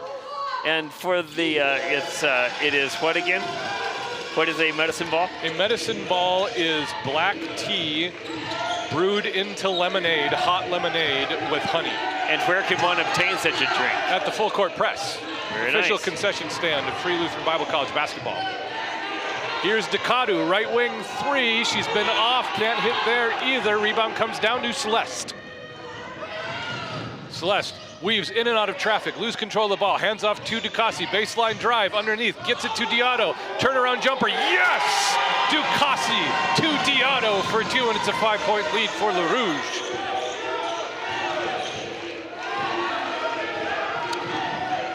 Michelle says that the USA women sent the hockey game into sudden death with Canada. Are you sure that's correct? All overtime is sudden death in hockey. Turnover and the bucket for Diato. It's now a 7-point lead for USB, and Le Rouge is fired up. Was it overtime? It was overtime. Okay, Megan Keller nets stellar goal in OT to win gold for USA. Keller is stellar, one would say. Yeah, that was probably an intentional headline. I think so. I'm thinking somebody actually Thought that through. wrote that. Ed Stetzer at ABHE gave a quick tour of his favorite headlines. Because remember, when you're an author for something like USA Today, you don't write your headline. Yeah. The editor does. And so he was demonstrating to us articles that he wrote on certain topics and then the headline. I bet that was great. In some cases, completely 180 degrees. Favorite one was he had mentioned a celebrity someplace as a hook in the article, and they ran a picture of the celebrity at the top next to his name. USA Today. So. I love newspapers. Oh, 4:35 to go in the third quarter. After a 7-0 run for Turtle Mountain to start the game, I believe USB has responded with an 8-0 run of their own, and they've now gone into the half up by 6. They've now extended that lead to 7. So halfway through the third quarter, USB has regained, restored order, and we'll see if Turtle Mountain. At least for the Canadian fans watching this broadcast. That's right. Got a full man press on the inbounds play. Ducado to inbound. She's joined in the backcourt by Peltier and Davis. And they're got a necklace issue. All right. Oh, I thought they might be waiting for us to give the signal that we were back from the media timeout. Yeah. So it's like. Ducado inbounds to Peltier. Peltier finds Gracie Herman, who's in the game, and she double dribbles. She called the double dribble on herself. She might have been able to get away with that one. If she would have just flowed with it. It's like, and then if it was called, it looked like, what? Yeah. LeBron James face. Yeah, the LeBron James face. He will be buried with that face. Ducassi takes the ball from Diotto. Here's Millman on the wing. Now to Celeste on the perimeter. Back to Millman, into the high post to Diotto. Diotto dribbles around Ducado, gets to the basket, left-handed layup, no good, but she's got 2 coming from the line. And that'll be Ducado's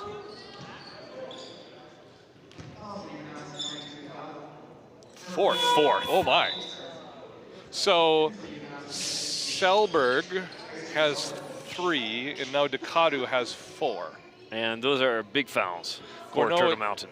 Gourneau is checked in for Ducado, so it's Gourneau, Herman, Peltier, Davis, and Selberg in right now for Turtle Mountain.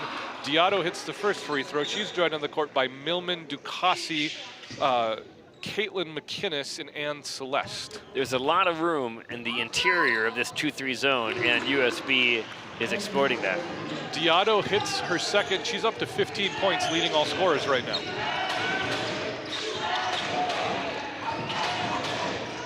Gourneau breaks the press, then loses her dribble. Pass denied by Ducassi, who lobs it up to Diotto for 2. She's got 17, and USB in danger of running away with this first round game. There's a feel to this run. It kind of feels like Turtle Mountain gave it their best shot. Good defense by McInnes. Doesn't phase Peltier, who kicks out to Davis. Davis wants to penetrate, throws up a shot from 8, no good. McInnes with the defensive rebound, just hassled and harassed, and finally fouled by Davis. Called for slashing. Something to that effect. High sticking, maybe.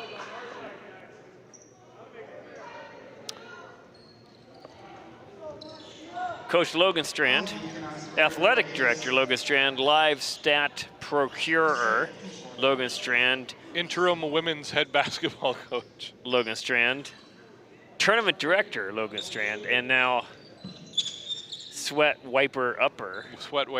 Floor safety coordinator Logan Strand. Yes. Noted Cubs fan Logan Strand. You know, normally you and I would be talking baseball right now. We would. It's just such a bummer.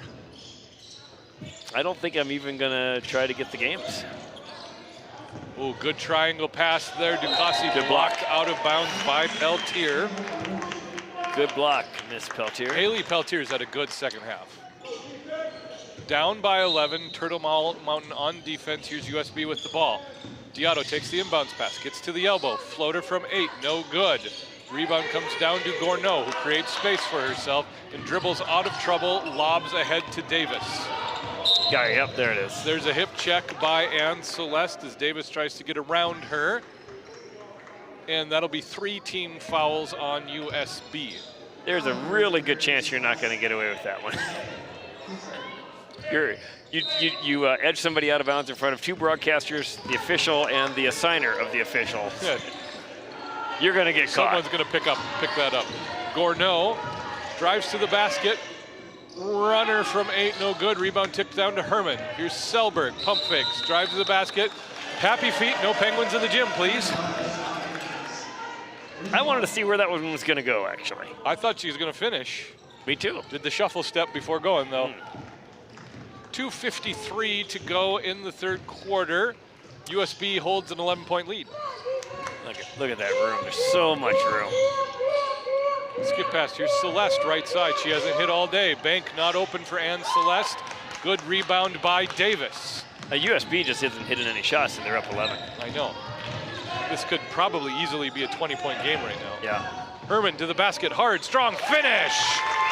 Well done. Gracie Herman with the confident take. It's a 9-point game. Turtle Mountain. It's hard. Trying to get back in. It doesn't roll off the tongue. Gentle listener, you try to say Turtle Mountain.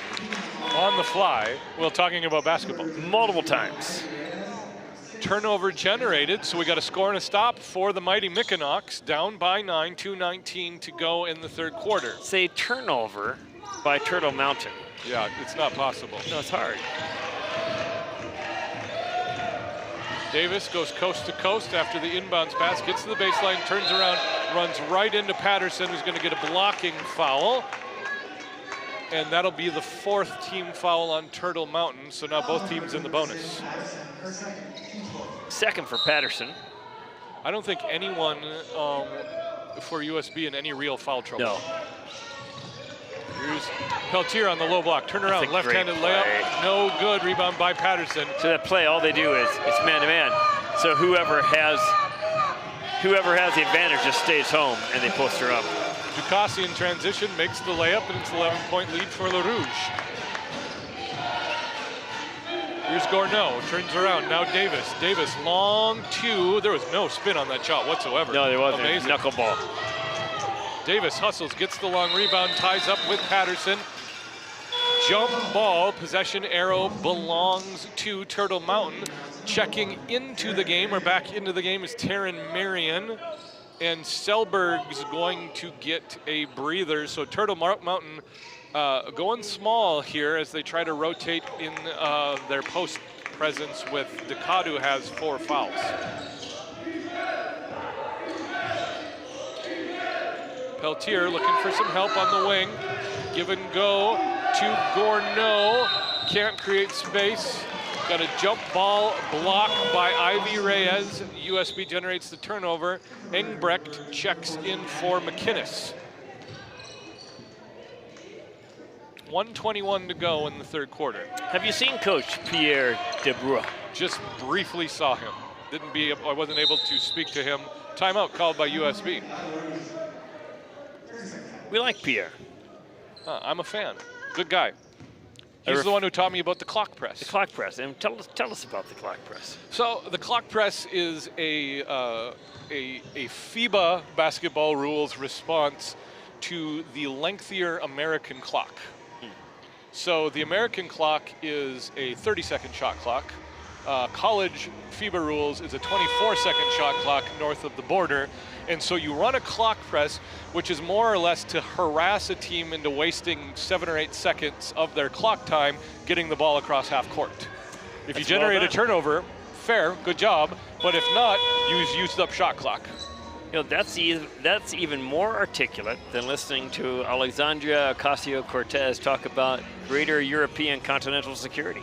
Thank you, I appreciate that. You're welcome.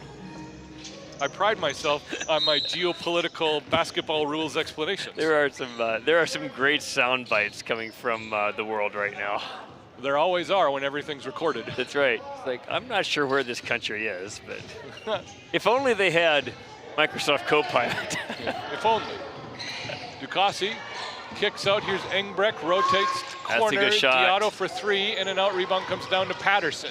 Yeah, the only reason this is a game because they haven't hit a shot since the first shot of the game. Patterson with 8 now. Patterson's about the only one hitting jumpers for USB. Yep. Everything else is layups and free throws. Marion with a jumper, no good. Rebound underneath by Gourneau, finishes for 2, and it's still an 11-point lead for Le Rouge. Well, if they can get a stop and a score here, they're in touch. Diotto gets all the way under the basket. Oh, well, there's boy. one you do not see every day. You do not see that every day. She puts it right on the Logan shelf. Strand is going to jump up and grab that basketball. Logan. Get up. Logan. Get up. Hey, Logan. You do not see that every day. The good part for Logan is he did that on his first try. That's right. We would have been relentless. I would have jumped up and. You would have picked it right off the top. Yeah. Right, here's the press off the inbounds. Shot clock is null and void. 18 seconds on the game clock in the third quarter. Peltier with the ball. Guarded by Engbrecht. Reverses to Davis. 10 seconds. Davis gets around the defender into the paint. Throws it up in the paint. No good. 3, 2. Oh, and the defensive rebound is put into the basket at the buzzer by Taryn Marion. Offensive rebound was put into the basket at the buzzer, and that's very important. A key distinction. 48-39. University of St. Boniface over Turtle Mountain. That beeping sound you just heard was the sound of the bus backing over me. Thank you for that correction. That's right. Have you ever put a defensive rebound back in? No, I never scored on the wrong basket. No, it's like as many things as I have screwed up in my life. Never had an own goal. Yeah. So it was a many times this happened though with teams I've coached. You little kids. That. Isn't it amazing how hard you root for the shot to be missed? I want to say that in the 5-year history of the Student Life Center, that we've had an own goal in a game here. We have. But we need to quit. We are thinking of names we shall not use. Yeah. We've had an own goal here. My own memory goal. is correct. But you remember the World Cup? 25 years ago? Was that Argentina or? No, I think it was like Colombia. Okay. And the cartel. Oh, yeah. It's a game, people. But you're entering the witness protection program if you do that. Man. South American soccer. 48-39, 9-point lead for USB. Wendy Grevin, in the midst of grieving her father-in-law, sends us a text message that we should announce that USA beat Canada for the gold in women's hockey. And she misses that we already have. We already have.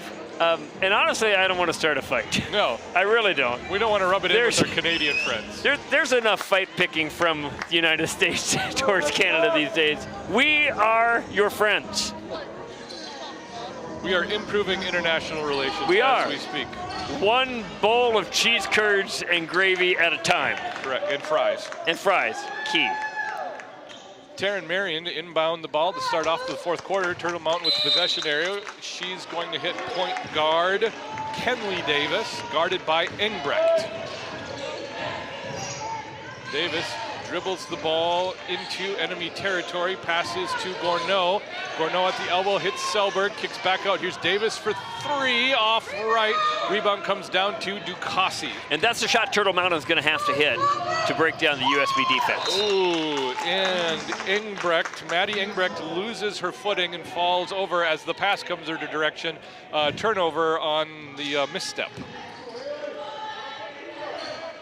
A nice little 6-point run for Turtle Mountain would make this game very interesting. Yes, right it now. would.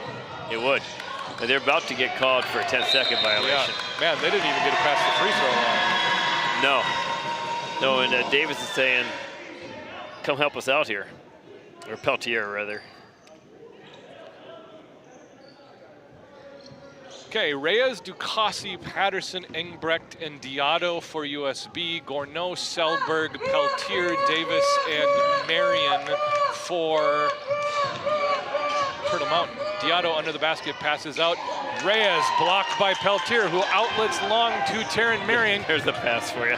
Can't control the basket, loses her transition advantage, and here's Gourneau, top of the key, 3, off left. Rebound comes down to Peltier, tipped and agitated, fouled by Ivy Reyes.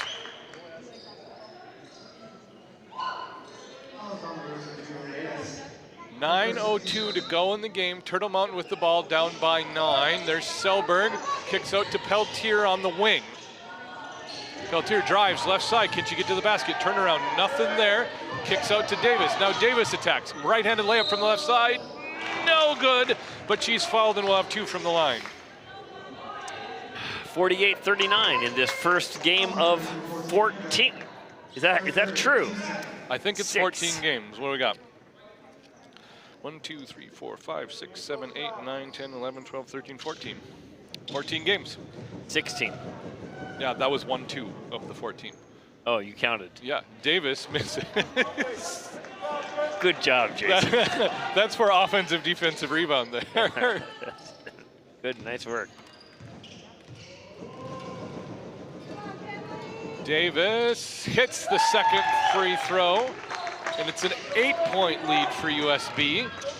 Can Turtle Mountain turn up the defensive pressure on the Rouge? Can they get back into this game? Can Maddie Engbrecht pass underneath to Ivy Reyes, and can she finish? Yes! What evil lurks in the heart of man? Marion with the ball. Oof. And there's a foul on the floor as Marion is trapped and passes out of pressure. Would have been a turnover if it hadn't been a foul.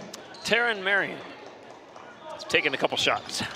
Yeah, she's spent a fair amount of time getting up off the floor.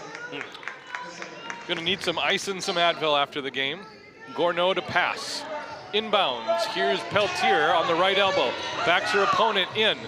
Double team, still gets to the basket, blocked or at least agitated by Ducassi, nothing there. USB with possession after the stop. Good handle by Ducassi. Diado lobs to Ducassi. Jumper from the right elbow, off back iron, rebound by Davis. Both teams tired. Turtle Mountain tireder. Probably. I mean, when it comes down to it, Turtle Mountain's not traveling that much farther than USB to get here.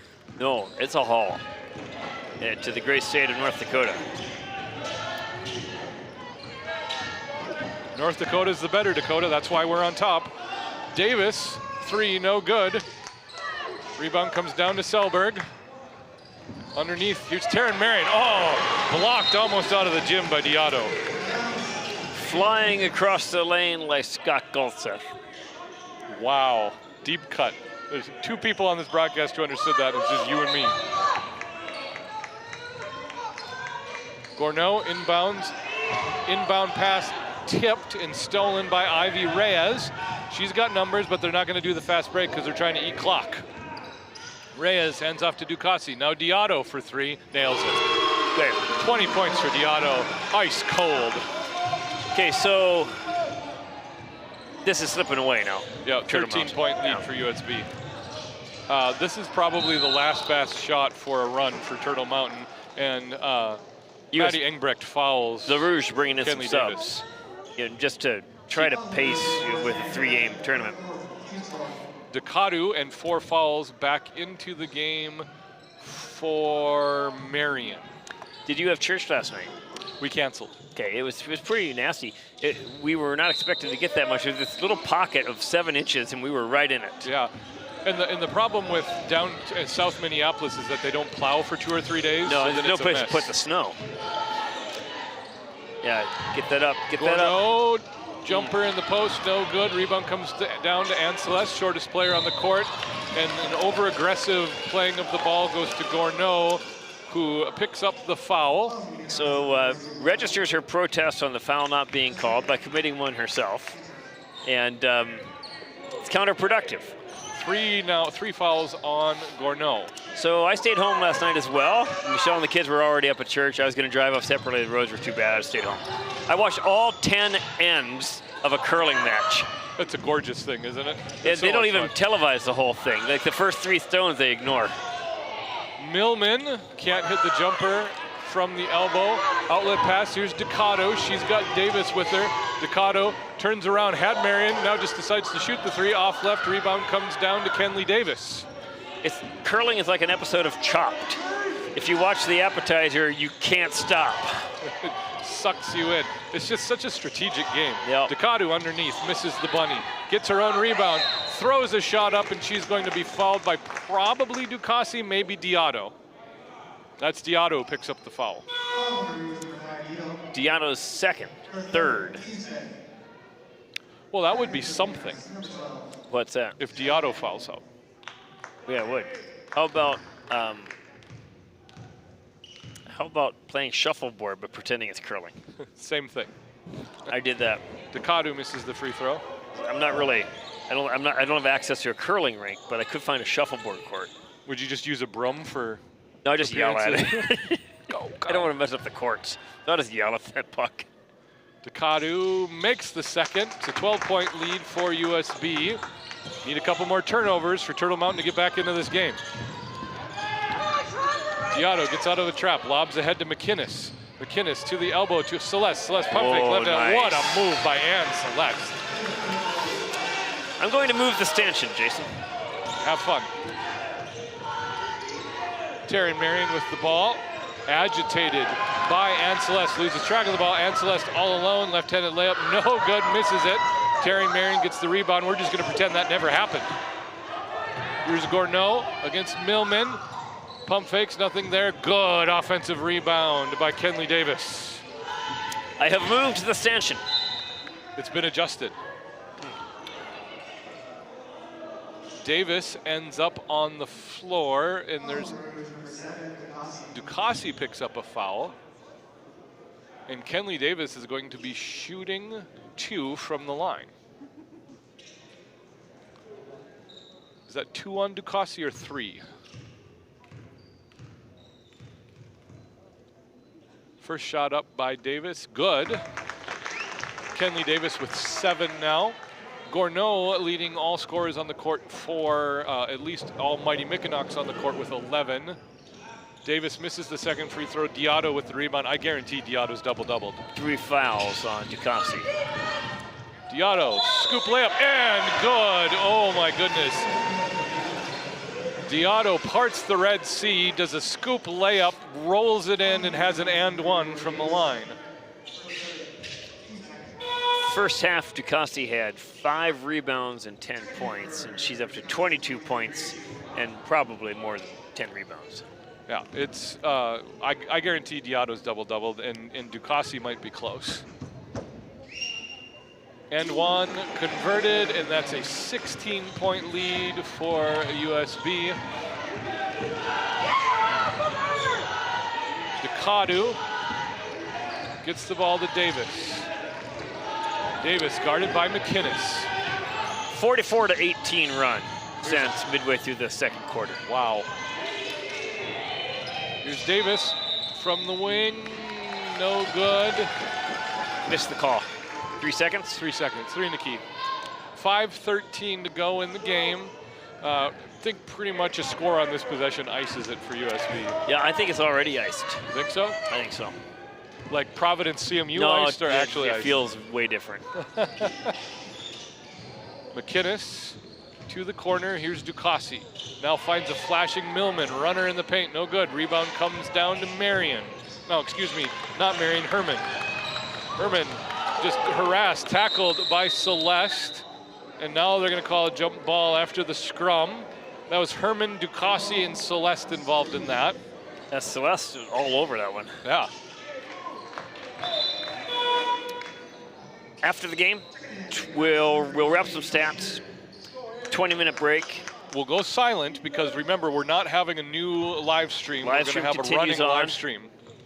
Then a men's game between Providence and Sisseton Wahpeton College. And then an awards event, a dinner tonight that's not live streamed. Here's Ducatu off the press breaker. She's on the top of the key, guarded by McInnes. Gets the ball to Haley Peltier. Peltier crosses over, lobs into the post to Gracie LaRoque. The pass is kind of tipped out of bounds. LaRoque can't handle it, and it'll be a Rouge ball. 4:26 to go into the game. Ella Howard and Maddie Engbrecht check in for Millman and Ducasi. I think this might be the first time Ducasi's checked out of the game. Yeah, it could be. Good time to rest her. Celeste, Howard, Diotto, Engbrecht, and McInnes in the game for USB. Here's Engbrecht in the corner, double teamed, dribbles out of that, gets it to Howard, top of the key. Howard tries to force a pass down low to Diotto, tipped and stolen. Seems like that pass never works. It's a bad angle to get in the post. No. Ducatu gets to the hole, can't convert, rebound Howard, outlet to Diotto, and now and Celeste. Celeste gets into the paint, kicks out.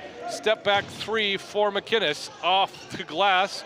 Tough angle, doesn't fall, rebound comes down to Gracie LaRoque.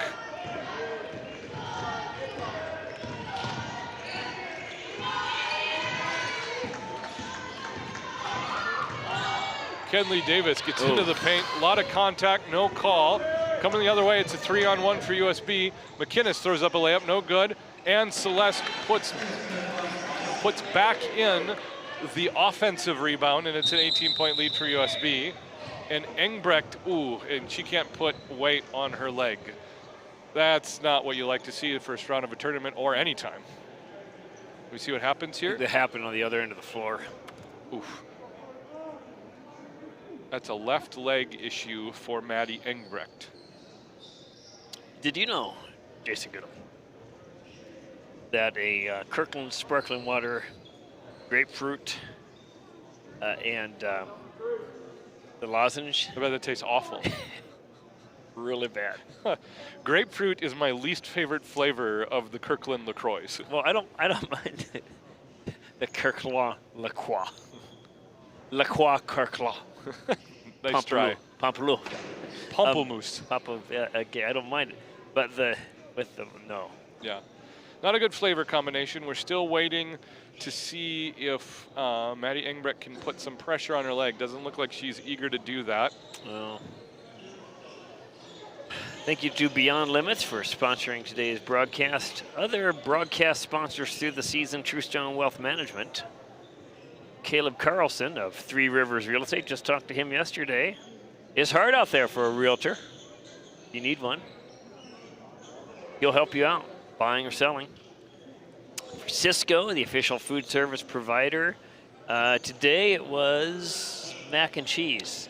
Chicken, bacon, mac and cheese with hot sauce. Scratch. So it's from scratch. Oh, so good. So how do you pronounce the cavatappi pasta? Cavatappi. The swirls. Yeah, it's like 2 elbow macaronis put together. And smoked Gouda and something else and like a gallon of cream. It's delicious. Oh, it's so good. And then the buffalo sauce is a nice addition. Maddie Engbrecht helped off the court. So now we've got Skirteska in the game for her. So Celeste, Howard, Diotto, Skirteska, and McInnes. For Turtle Mountain, it's Gourneau, Peltier, Ducado, Giselle Vandal, and Gracie Herman. I think I've been calling Giselle Vandal Gracie Herman all game, and I apologize for that. It could be. That's my mistake.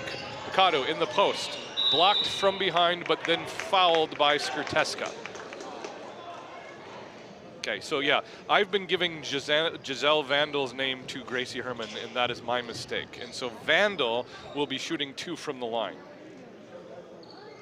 That's, I could have corrected you at any time. You could have. But, I don't like to correct you on the air. And you, I was going to say, you would have, but you didn't notice either. Oh, no, this is Ducado shooting 2 from the line. Yeah, the ponytail's covering the number is hard. And are you sure it's not Ducato? No, I think it's Ducado. Like Lydia Laframboise. La Framboise. Laframboise. You know it means raspberry? That's what that means? Yeah. Oh, interesting. I thought it just meant Lydia from Boise. Well, I've noted, no, she actually told me that, and then I realized, oh, yeah, that's why it says on the raspberry package it's her name. Yeah. I thought it was hers. Huh. Howard in the paint hits the jumper for 2. Back to an 18-point lead for USB. Under 3 minutes to go in the first game of the first round of the NIAC tournament. Logan Strand, ice bag procured for the injured Engbrecht. Got a ref conference. Nope. No. White ball. Giselle Vandal tried to take ownership of that possession to no avail. Celeste to inbound to McInnes. 2:40 left in this fourth quarter. Stay with us briefly after the game for a statistical recap. Live stream will keep running, and we'll be back about 20 minutes later with our first men's game, Providence University College against Sisseton-Wappening College. McInnes hits a 3, and it's a 21-point lead for USB. I think Turtle Mountain is going to have to score here. It's too late. Yeah, it's... And it's too bad. Vandal, we had a good game going. Jumper, and there they finally hit a jumper. We had a good game going there for a while. I think the travel schools have their own conference tournament in about 2 weeks. Oh, that would be interesting. Yeah, they Probably do. The Canadian schools do as well, right? Yes, they do. Diotto lays it up, no good. Foul, that will be on Gracie Herman. Actual Gracie Herman. So this is the end of the road for us now. No ACCA tournament anymore. Yeah, the final May it games rest of in the peace. season, yeah. But these are the final games in this tournament weekend for FLBC. Diotto makes the first. Back to a 20-point lead for Le Rouge.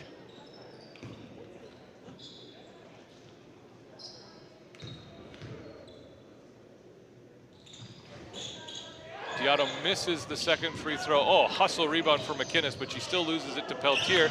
And then Diotto disrupts the pass. Ella Howard comes away from it, can't control it, and it will be USB ball. FLBC plays the late games. Oh, look at this. He's bringing you the medicine ball? No, this is Chai. It's Chai. This is Eli the Chai Oh, guy. Eli the Chai guy. There we are. Tomorrow night, 6 and 8, FLBC women then men, both against CMU. The men are the 8th seed against the number 1 seed CMU Fighting Pacifists. What's their last name? Or what are they? Are they the Mustangs? I think so. I think they're the Mustangs. Yes. And FLBC women is the number 6 seed against the number 3 seed CMU. No Brianna Ehrmantraut for CMU this year. No, I don't know what we're going to do.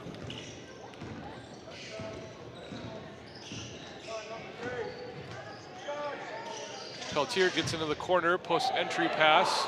Gracie LaRoque can't get the lay-in the post. And then Diotto is triple teamed and fouled as she tries to control the basketball. 22-point lead for USB, 1:26 to go in the game. We're going to shoot 2 on the other end with the bonus fouls.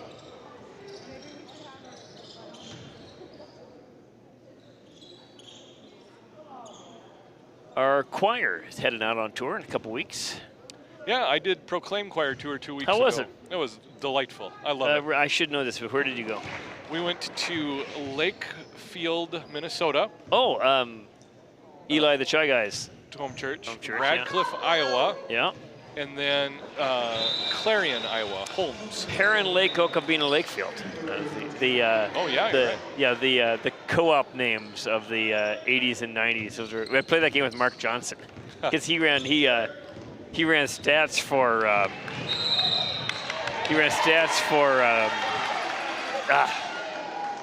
the Cannon, Steve Cannon. Oh sure. So he gives scores to Steve Cannon. That's his claim to fame when he worked at CCO. Offensive foul called on Peltier. The follow-through got her. Yeah, it was the shiver, the forearm shiver. McInnes, high post to Howard. Here's Celeste, and we're going to just salt some clock away. Here's Skurteska with the ball. Dumps to Howard, reverses McInnes, now Celeste. Celeste on the elbow. Ivy Reyes in the corner for 3, short. Rebound comes down to McInnes. Skurteska, excuse me. Skurteska to Howard. Howard from the right elbow. She's hit a couple jumpers here late. That's encouraging for the Saturday games for USB. 71-45, 40 seconds to go in the game. Peltier left all alone for 3, can't hit, too long. Rebound comes down to Gourneau. She's going to put up a 3. No good, short. Rebound comes down to Howard. And there's just a couple tenths of a second difference between shot and game clock. We'll see how much Turtle Mountain wants to play this out. So this might be the thing where nobody wants to get charged for the turnover, so they play hot potato with the ball. Well, you just throw up a shot at the last second, right? Yeah, that you don't try to hit it. Yeah, but don't do that. Oh, that's a turnover. Roll the ball out of bounds. 8 seconds. This is like a 3-second play in a football blowout right here. 4 or 5. Vandal can't hit it. So Howard's going to help herself to one more defensive rebound on the stat sheet. Thank you very much. That's game. USB Le Rouge 71. Turtle Mountain Community College Mighty Mickinox 45. Do I wait for stats or not? Your call. I am not seeing. Logan is checking on the ankle injury. I don't think we're going to, or the knee injury. I don't think we're going to Let's be a just stats. sign off. But we're not really signing off. Stay with us. We're signing sideways. We'll be back in about 20 minutes for game number 2. Providence versus Sisseton Wahpeton. Versus Sisseton Wahpeton. They're the Mustangs. They're the Mustangs. The CMU is the Blazers. Blazers. Blazers. There we go. Yes. All right, we All think. right. Thanks, everybody. Have a great evening. Congratulations, USB. And thanks for playing Turtle Mountain. Good luck in the conference tournament, the other conference tournament. We'll be right back.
Hales Repair.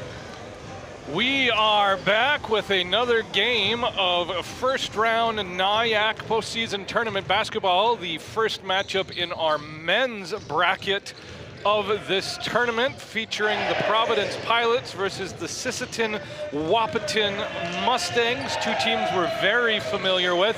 I am really expecting a pretty good game for this second matchup today. Yes, and the Sisseton Wahpeton College, is it the Mustangs? It is the Mustangs. The Mustangs, yes, and this should be a good basketball game.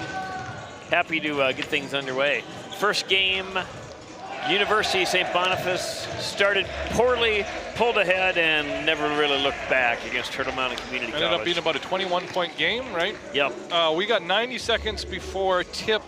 Today, it's really going to be a matchup of Providence's height advantage versus Sisseton Wahpeton's wing play. Yeah, and I was not here for the Providence game. You were, right? I was, yeah. So that's maybe the best half of basketball FLBC played all season. Great. And Coach Pierre talked to his team at halftime, and the second half went much differently. You know, I did hear about that. I did. I have a lot of respect for Coach Pierre Debreu. Go for it. Debreu? Debreu? Is there an E or is there an I don't know. I don't know. An L? Anyway, he looks good. Suit. Always dressed sharp. Tie. Got a pullover today, shoes. though. No, he doesn't. Where? I thought I saw. I looked up. Oh, I thought I saw him. He's in the middle of the huddle. Oh, really? But he had a tie. Usually it's a three-piece suit. It's a tie. So I appreciate it, though. Coach Pierre Dubois. He looks like he cares. That's what I mean. He looks like he cares. Head coach for Sisseton Wahpeton is Coach Devereaux Yellow Earring. Yeah, there's the suit. It's a suit, yeah. We're going to have starting lineups coming at you right now. We'll see you on the flip side right before tip.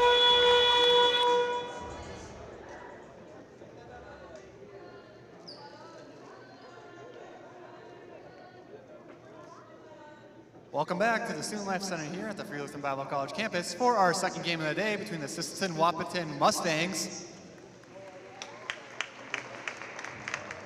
and the Providence Pilots.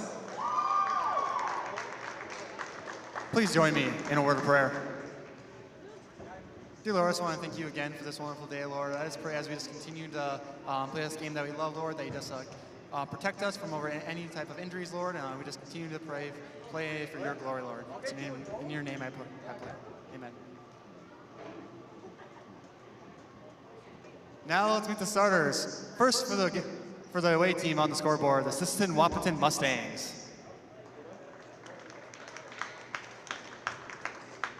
Number 0, Tate never missed a shot. Number 1, Isaiah Burney. Number 5, Zayden Burney.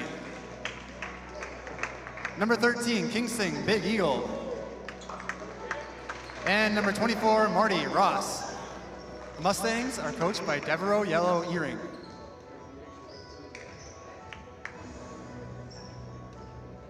And now the starter for the home team on the scoreboard, the Providence Pilots. Number 1, Elijah Roque. Number 7, Rowan Gilbert. Number 8, Emmanuel Lecco. Number 11, Raphael Reese Maestri. And number 15, Hayden Weeb. The Pilots are coached by Pierre Dubois, assisted by Jonathan Patterson, Stephen Kuzera, and Brennan Fordar. Anytime an opposing player or a player of any kind acknowledges our existence, the ego swells. Yeah, just a little bit. Nothing like getting respect from a 20-year-old basketball player. All right, so starting lineups are in. We're getting ready to tip. Tate never misses a shot. The brothers Burney, Marty Ross, and Kingston Big Eagle for Sisseton Wahpeton. Hayden Weeb, Elijah Roque, Emmanuel Lecco, Raphael Reese Maestra, and Rowan Gilbert, suit up for Providence. Weeb wins the tip, gets it to Maestra, and here we go. Oh, and it's an immediate steal for Sisseton Wahpeton. So they keep the arrow and they get the ball. Burney goes hard to the hole, stripped on his way up, and here comes Elijah Roque the other way. Roque in the paint, straight to the hoop, can't get the finger roll up and in. Rebound comes down to Marty Ross. A lot of action, no results so far. Contested by Tate, never misses a shot. Zayden Burney for 3, no good. Oh my goodness. Elijah Roque skies for the rebound. He is crushed from behind by Marty Ross. Earlier in the season, when Sisseton Wahpeton was here, Tate never misses a shot. A name that puts lots of pressure on your performance. I like the confidence. Actually started something like 6 for 6, and you and I were thinking maybe it's true. I don't think he missed a field goal. He did miss a free throw. Oh, clock problem. We're going to do it over again. All right. Mustangs opening up in a 1-2-2 press. Is that correct? Yes, it is. Thank you for prompting me to give some colorful insight. To do some analysis? to do my job. Roque trapped, no look pass to Maestro. I was daydreaming there for a second. From the elbow, Maestro misses the jumper. Weeb strong for the rebound. Second possession now for Providence. Roque tries to dish to Aleko. Ball tipped out to Maestra. 8 on the shot clock. Maestra, breaks down his opponent from the free throw line, off front rim, no good. Rebound comes down to Zayden Burney. Burney up to Tate, never misses a shot. Underneath, Tate never misses a shot. And there's the first point of the game. Thus far, at least. You're always about the qualification. I am. Ross kicked. Yep. Kingston Big Eagle is going to be an interesting factor in this game because he's all of the height that Sisseton Wahpeton has. He's 6'3", and there's a 1-6'2" player on the bench. Tate never misses a shot. It's listed as 6'3". Looks like he's a bit shorter than that. And it's Samuel Aleko, a big presence for Emmanuel. Who's the gentleman who used to play for them? Riley Paul. Riley Paul, for many years, very good player. Gilbert misses a 3, follows his shot with a rebound, fouled from behind by Marty Ross. You know, I think Kingston Big Eagle looks taller than Tate never misses a shot because he's got taller hair. Yes. Tate never misses a shot, has the efficient hairdo. That's 2 fouls, by the way. Tatatawa Marty Bear Ross. Checks into the game, and I think earlier he was going by Tate Bear, but we'll have to double check that. Roque for 3, airballed, nothing there. Good defensive possession for Sisseton Wahpeton, who maintains a 2-0 lead, 18-15 to go in the first half. Providence is going to drop back in a half-court defensive set. Here's Zayden Burney with the ball, gets it to Tate, never misses a shot. Now here's Asias Burney. And Kingston Big Eagle from the elbow, kicks back. Zayden Burney for 3. Oh, in and out, nothing there. Elijah Roque, shortest player in the court with the rebound. You know, Roque just doesn't mind playing inside. No. It's so interesting. It is. Providence won the earlier matchup, 18-point victory, 67-49 earlier in the season. Maestra for 3, nails it, and Providence is on the board with a 3-2 lead. Providence in a little bit of a show-me press now, or is that a clock press? That's a clock press. Thank you very much. Burney loses the ball. Yep. Maestra travels, trying to pass the ball to Weeb. I didn't need to. There's a lot of good sportsmanship in this league. Yeah, they did not need to go to the ground on that one. No, there was no defenders around. All right, unforced error. Zayden Burney calls the play. Asias Burney for 3 over Gilbert, nothing there. Rebound comes down to no one in particular. Now it'll be tied up between Maestra and Burney. Jump ball, possession arrow belongs to Sisseton Wahpeton. It will stay on this end because of that initial turnover right after the tip. Oh, phantom sideline, got Asias Burney on the baseline drive, turnover, Pilot's ball. 17-11 to go in the half. 1-2-2 press still on for Sisseton Wahpeton, and we've got a foul committed by Zayden Burney. Sisseton Wahpeton from Agency Village, South Dakota, just south of Sisseton, beautiful part of the state. Where is that in relation to Summit? Close. Close? Yeah, so it's downhill from the big summit, from the weather ridge where you can get stranded by a snowstorm in June. When everyone else is 80 degrees. Yes, it's crazy. Weeb lobs to Aleko. I love this double post for Providence. Here's Roque with the ball. Floater from 14, bad angle, hard off the glass, rebounds to Tate, never misses a shot. Pass to Bear, little bit behind him, out of bounds. I suppose I should say for you North Dakotans, on the Red River side of the Continental Divide. Maestra. I'm wondering if Tate Bear is Hawk Bear's brother. And that's something we could talk about that in the post-game interviews. Yeah. That we are wont to do. Or a fan could confirm for us. Oh, that would be even easier. We'll see. All right, some kind of unproductive basketball the first 3.5 minutes of this game. 3-2 lead for Providence as these teams both get their sea legs under them. This is Kingston Big Eagle with the ball. Now Bernie, guarded by Gilbert. Bernie gets into the paint. Floater over Weeb. They're going to get blocking in the semicircle for Weeb, and Zayden Bernie is going to have 2 from the line. Yeah, slow start to the game. Really, so here we go. Here's the replay. There's Weeb. Oh, he was moving his feet. That was what it was. So had he got himself set, he was going to draw a charge. Yep. It's a lot easier. It's a lot easier to say draw the charge when you're not the one being run into by a human body. Yeah. So here we go. First of 2 shots for Zayden Bernie. Sisseton-Wahpeton currently down 3-2. Up and no good. Only sub so far in the game is Tatatawa Bear in for Marty Ross. Lane violation? Stepped in from the 3-point line, probably. Interesting. All right. Well, nothing going on those 2 free throws for Zayden Bernie. And here's the press. Oh, Bernie steals the ball off the press. Up against Maestra. Reverse layup, no good. Rebound tipped out of bounds by Bear. And it'll end up with Providence ball anyway. Good active defense by Zayden Bernie there to steal the ball. Timeout called by... Nope, just bringing a sub. Okay, I thought they were pointing at the coach. Number 4, Braden Akers has checked into the game for Gilbert. Akers is a shooter, watch him. Akers, left-handed dribble drive on the left side, kicks out. Here's Maestra for 3, in and out, no good. Rebound tipped around, Roque with the rebound. Here's Akers, top of the key from way downtown, off left. Aleko can't handle the rebound. Tipped to Zayden Bernie, who has the handles in traffic. Yes. Oh my. Providence back on defense in their zone.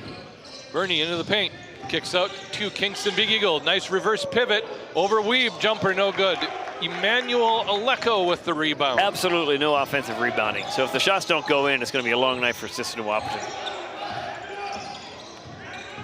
Roque to the basket, layup up and good. Gets around Bear, and Roque extends the lead to 3. 15:09 to go in the half.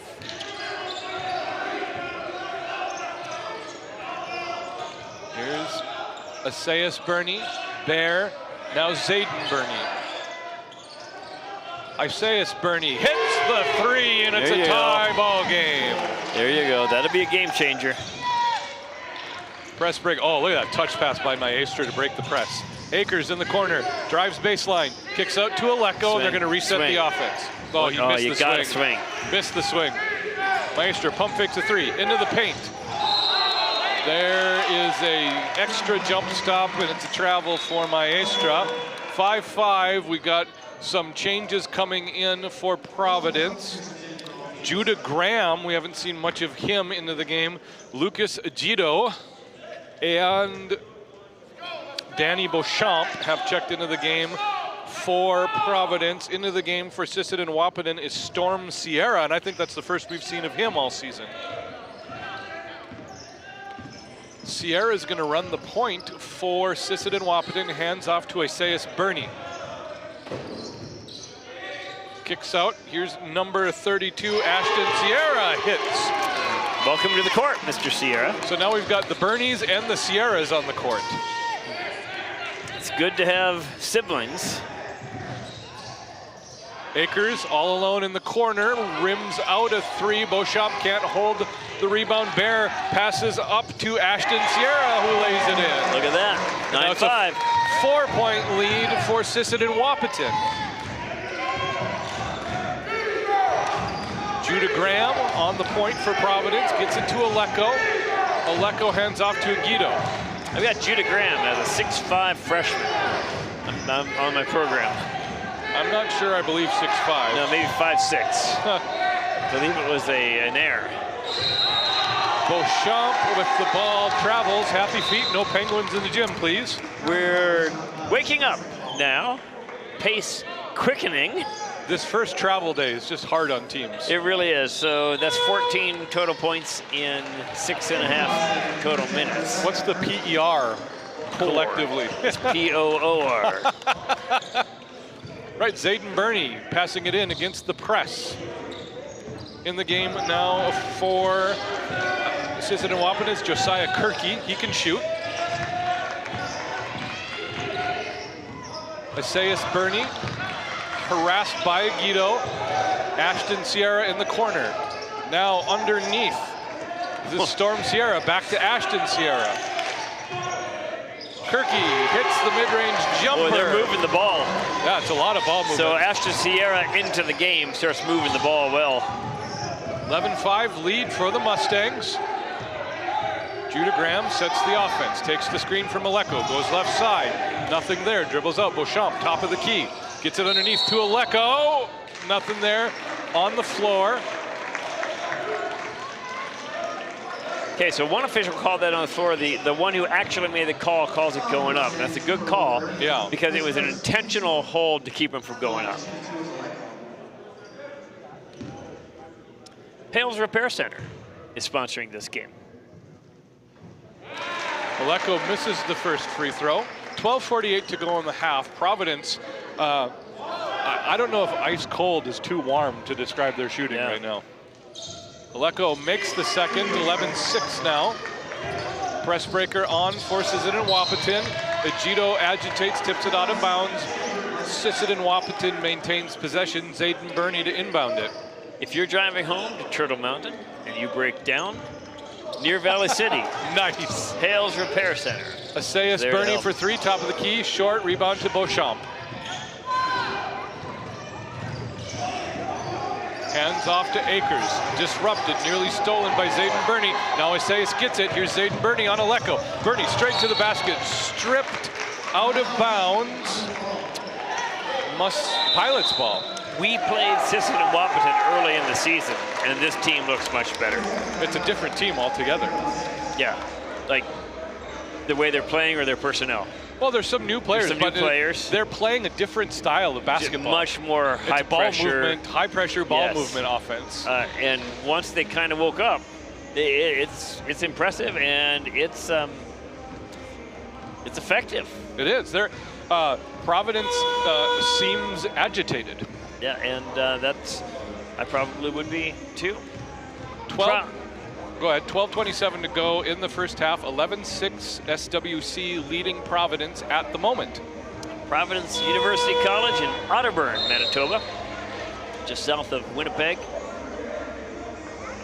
A good-sized school, not as big as CMU. They've been part of the NIAC for a long time. Providence is an ABHE school, Association for Biblical Higher Education. I bet you didn't know that. I did know that. You did know that, as are the Trinity Bible College Lions. Correct. And Oak Hills Christian College. Also correct. Akers to inbound. He has up front with him Aguido and Graham. Beauchamp and Aleko complete the set for Providence. Kirky, Burney, and the Sierra, Kirky, the Burney brothers, and the Sierra brothers in the game right now for Sisseton-Wahpeton. Here's Judah Graham with the head of steam. Drives to the hole, left-handed layup, up and good. Takes matters into his own hand and makes it a three-point game. Zayden Burney on point for Sisseton-Wahpeton. Double teamed, gets it to Storm Sierra, who nails the three. Confident and decisive 6-point lead for the Mustangs. Oh no, Aguido catches the ball in transition, dribbles it off his thigh. That's an unforced error on a hard pass. Providence was only 3-9 this year in conference. Really? Surprising to me. Because they've been the team to beat. They have. A lot of years. Maestra checks in for Egito. Riley Paul was a force to be reckoned He with. was. And they're missing Blake Gehring, graduated last year. Kevin Martinez, two years before that. So some strong guard play in the past for Providence. Isaias Burney from way downtown nails the 3, and it's a 9-point lead for SWC. Sisters in Wahpeton was 11-6. And one of those was the game with us. Beauchamp layup in transition, stops the bleeding for Providence, 17-10 now. Zayden looking for help, finds Storm Sierra into the paint, kicks out. Here's Kirky for 3, short, rebound comes down to Braden Akers. Judah Graham, Emmanuel Lecco to the hoop, fouled. Alecko took 2 steps and covered 37 feet. Yeah, he did. Yeah, long legs.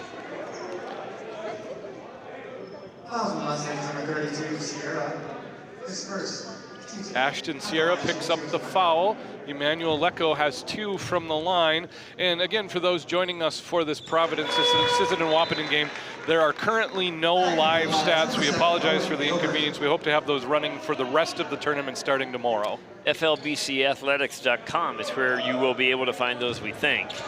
6-point lead. Certainly for our games, we'll have those. Lecco misses the second. Ashton Sierra atones for his foul by getting the defensive rebound.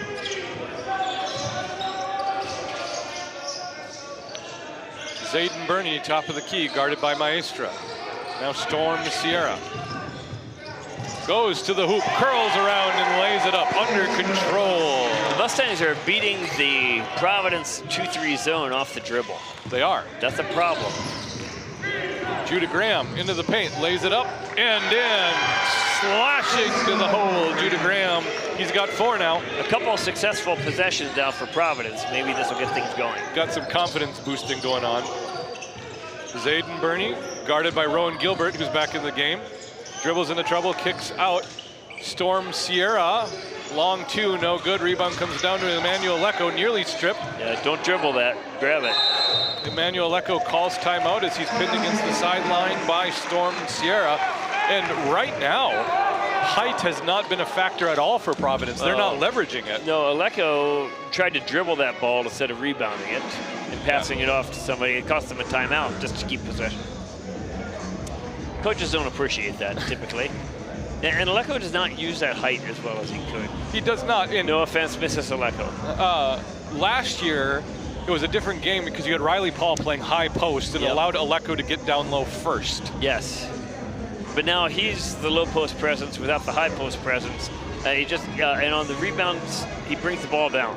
Yep. So that kind of eliminates your height. Riley Paul, remember, he'd grab it up here, wait for people to clear out, and then do this thing, and then he'd dribble up or throw it long or something. So, wonder what they're all up to. We should do an NIAC, like an ESPN 30 for 30. NIAC, where are they now? After graduating, Riley got married. Okay, how do you know this? I talked to Pierre. Oh. After graduating, Riley got married. He and his wife, who was I guess his wife was a star volleyball player for Providence. Okay. They both decided to take a year off from extracurricular stuff. Okay. I think Riley's doing financial planning. Okay. And Pierre said he might be an assistant coach next year. Okay. So you're familiar with Canadian volleyball. Yes. They take it more seriously. It's a big deal. Yeah, it's in fact, if we had a men's volleyball team and we were to play Providence's men's volleyball team, it would be ugly. Yeah. It's not bump set spike win. Former Minnesota Twin Corey Koski, star volleyball player in high school in Canada. Yeah, I knew that. And Justin Morneau was a hockey player. Which is more normal. Yeah. Maestra, Judah Graham, Rowan Gilbert, Danny Beauchamp, and Emmanuel Lecco out of the timeout for Providence. No changes for Sisseton and Wahpeton. Graham stripped from behind. Gilbert recovers. He's pinned against the sideline. Needs some help. Ball stolen by Isaias Burney. Well, that's a tough trap. Beauchamp disrupts a long bounce pass, comes away with the steal, and now it's Rowan Gilbert and Judah Graham 2-on-2. Gilbert decides not to press that, turns around, gets it to Maestra. 9:30 to go in the first half. Aleko on the perimeter, hands off to Gilbert. Gilbert attacks into the paint, pulls up from 6, no good. Aleko, strong rebound, back, and Aleko makes it a 4-point lead. Just like that. Game's a little closer. Only 1 foul for Providence. 5 fouls for the Mustangs.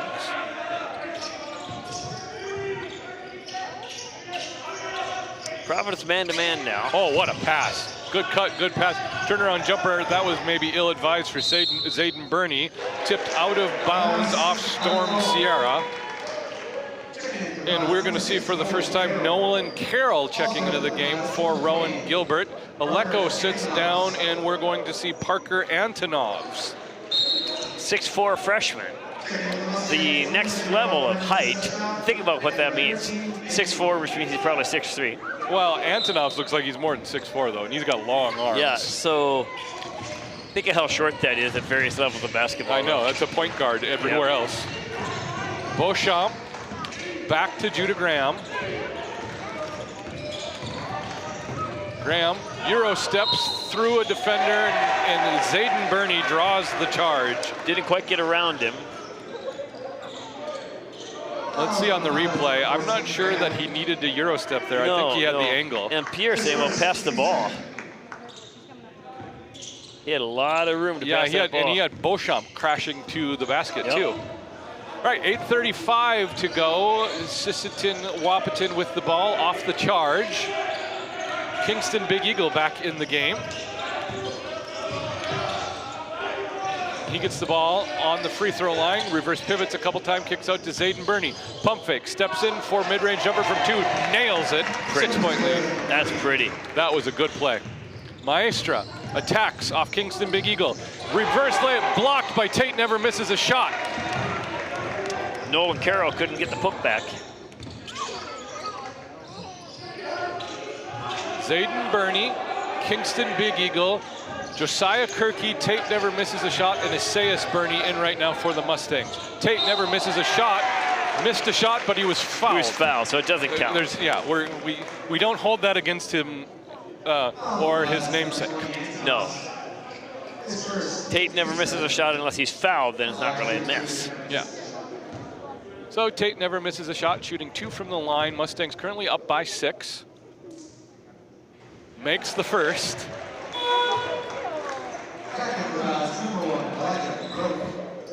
Can't get it off of there. No, I hate it. Yeah, here, I'll help. Elijah Roque back into the game for Judah Graham.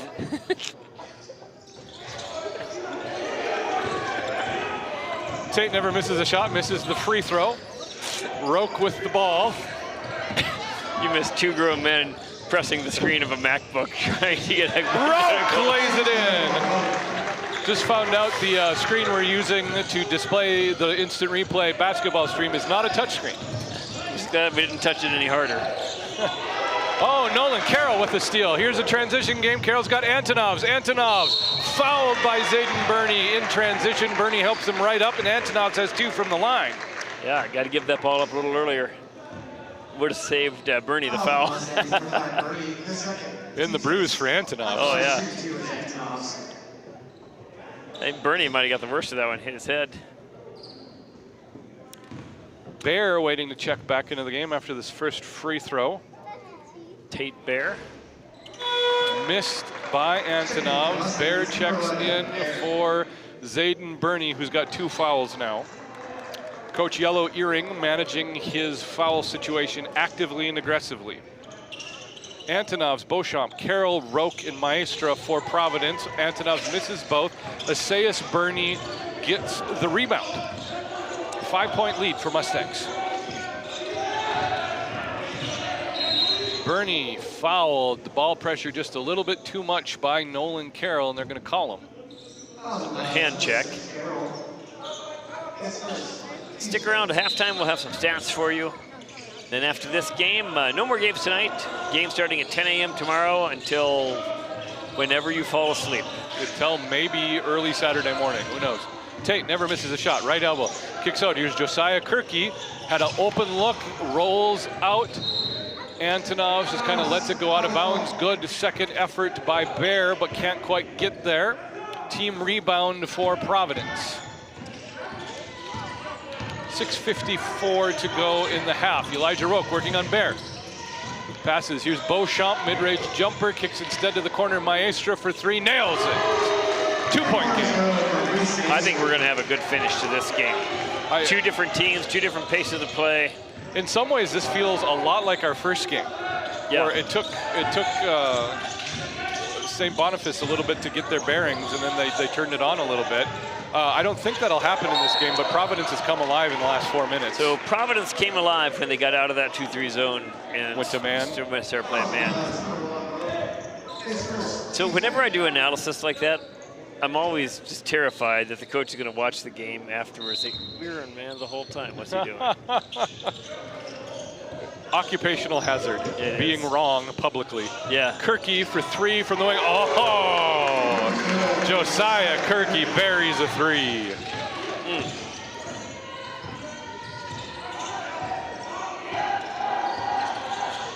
Roque with the ball. He's guarded by Bear. To the elbow to Beauchamp, who backs up Assayas Burney into the post, misses the shot. Rebound comes down to Tate, never misses a shot. Good D off the strong double.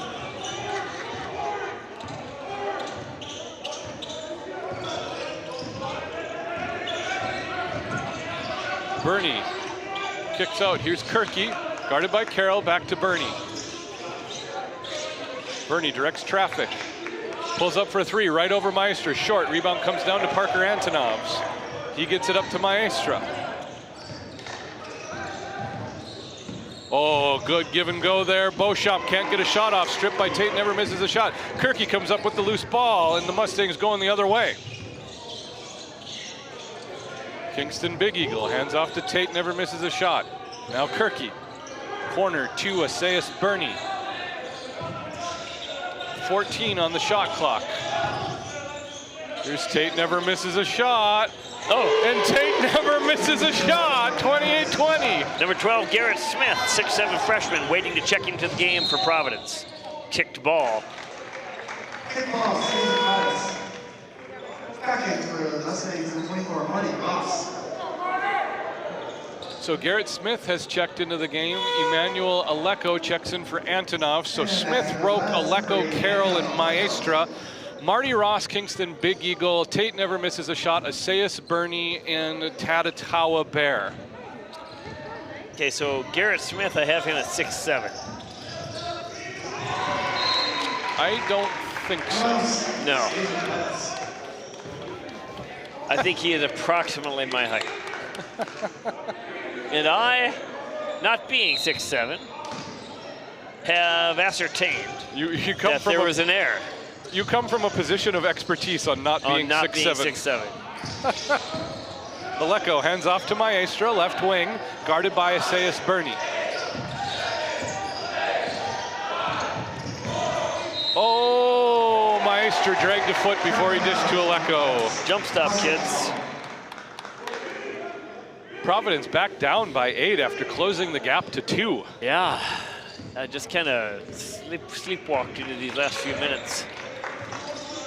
Burney guarded by Carroll. Carroll, good ball pressure defense. Burney crosses him over, loses the ball on the pass, stolen by Carroll. Carroll lobs ahead, here's Garrett Smith. Smith to the hole, not fouled, can't get the shot anywhere close to the rim. Kingston Big Eagle back the other way. Underneath to Assayas Burney, pass tipped, stolen by Maestra. Now here's Roque. All right, Roque and Aleko, Roque and Electro. Here's Aleko, lay in, good, the dish from Elijah Roque. Marty Ross back into the game with 2 fouls. They are really keeping Zayden Burney fresh with those 2 fouls right now. And they're up by 6, so they haven't really needed them. Carroll, after the steal, gets it back to Aleko. Aleko lays it in too hard. Maestra put back, good! 4-point lead for Sisseton and Wahpeton. Timeout called by the Mustangs. 3:35 left in the first half in the second game of the NIAC Conference Tournament, brought to you by Hales Repair Center in rural Valley City, North Dakota. For help buying, selling, repairing, or almost anything else, you can talk to Hale Burson, FLBC alumnus, at 701-840-5375, or find him online at halesrepaircenter.com. That's H-A-L-E, not like Hale, the frozen water pellets. H-A-L-E, halesrepaircenter.com. Do you think they do hail repair at Hale's Repair? I'm certain. I am Does he do certain. auto body work too? I am certain. I don't know this for certain, but I am certain that it could be done. You feel it deep in your soul. I do. He can do just about anything. Thank you to all of our sponsors all season long for FLBC Athletics. Thanks for supporting the mission of establishing students in the Word of God for life in Jesus Christ. All right, Lucas Agito has checked into the game for Providence. And so it's Agito, Roque, Smith, Maestra, and Aleko. Tate never misses a shot. Asayas Burney, Bear, Ross, and Kingston Big Eagle for the Mustangs. 3:30 to go in the first half. Mustangs up by 4. It's been a back and forth game, but the back and forth has been by version of runs, not by trading baskets. Yes. Big Eagle behind his back, gets to the post, kicks out. Here's Tate, never misses a shot. And Tate never misses a shot. Oh, 7-point lead for Cincinnati and Wahpeton. I love it. Aleko underneath, blocked by Tate, never misses a shot. Oh my. Oh, I thought he was gonna lay that up. No.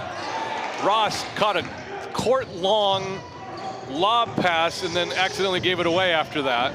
Aleko dribbles out of the post, gets it to Maestra for 3 from the corner, can't get it in. Roque with the rebound after a couple tips. Agito, good open shot, air balls a wide open 3, and it will be Cincinnati and Wahpeton ball up by 7. 2:33 left in the first half. Stay with us briefly. After the end of this half, we'll have some stats for you and then take a little bit of a break. Tomorrow starting at 10 o'clock and then going all day. I'm about to lose my voice, and we're... That's not a good sign. The brothers Sierra have checked in for Tate never misses a shot and Kingston Big Eagle. 2:25 to go. Bear, now Storm Sierra, now Asayas Burney and Marty Ross. Ross guarded by Agito. Here's Ashton Sierra for 3. Oh my goodness. This Mustang's shooting game. out of their mind right now. They really are. Agito dribbles through some traffic, kicks out to Aleko, and now Roque will set his offense. Maestra pump fakes the 3, wants to drive, gets into the paint, stripped on his way up, tipped out of bounds by SWC. Providence keeps the ball. 17 on the shot clock.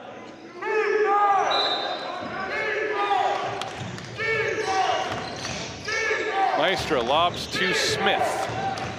Hands off to Agito. Agito loses his footing on the way to the basket. Smith with the offensive rebound. Putback doesn't go in. Asayas Burney with the Just can't get rebound. it in. No, it's not falling for him right now. Storm Sierra runs in and is hip checked by Garrett Smith. And are we in the bonus yet? Not No. quite. Next one.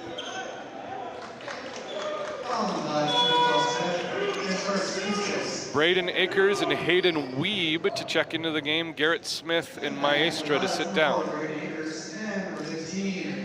Deep rotation for Providence. They generally do. Yeah, they And- usually play about 10 regularly. I'm curious if they're going to shorten up a bit in the second half if they're trying to pull back into it. Roque gets the steal to the basket, lays it in. Turnover turns into points. 8-point lead for the Mustangs. Roque's got 6 now. Marty Ross in the paint. Over Weeb, nothing there. Rebound to Aleko. Cross-court pass to Roque. Bounce pass to Akers. Akers for 3 over Ross. Nails it! 34-29. Some runs. It's back and forth, but in chunks of 7. But in chunks of 7, you're right. 1:13 to go in the half. Can Providence close the lead, or will the Mustangs extend the lead? Josiah Kirky checks into the game as Tatatawa Bear sits down.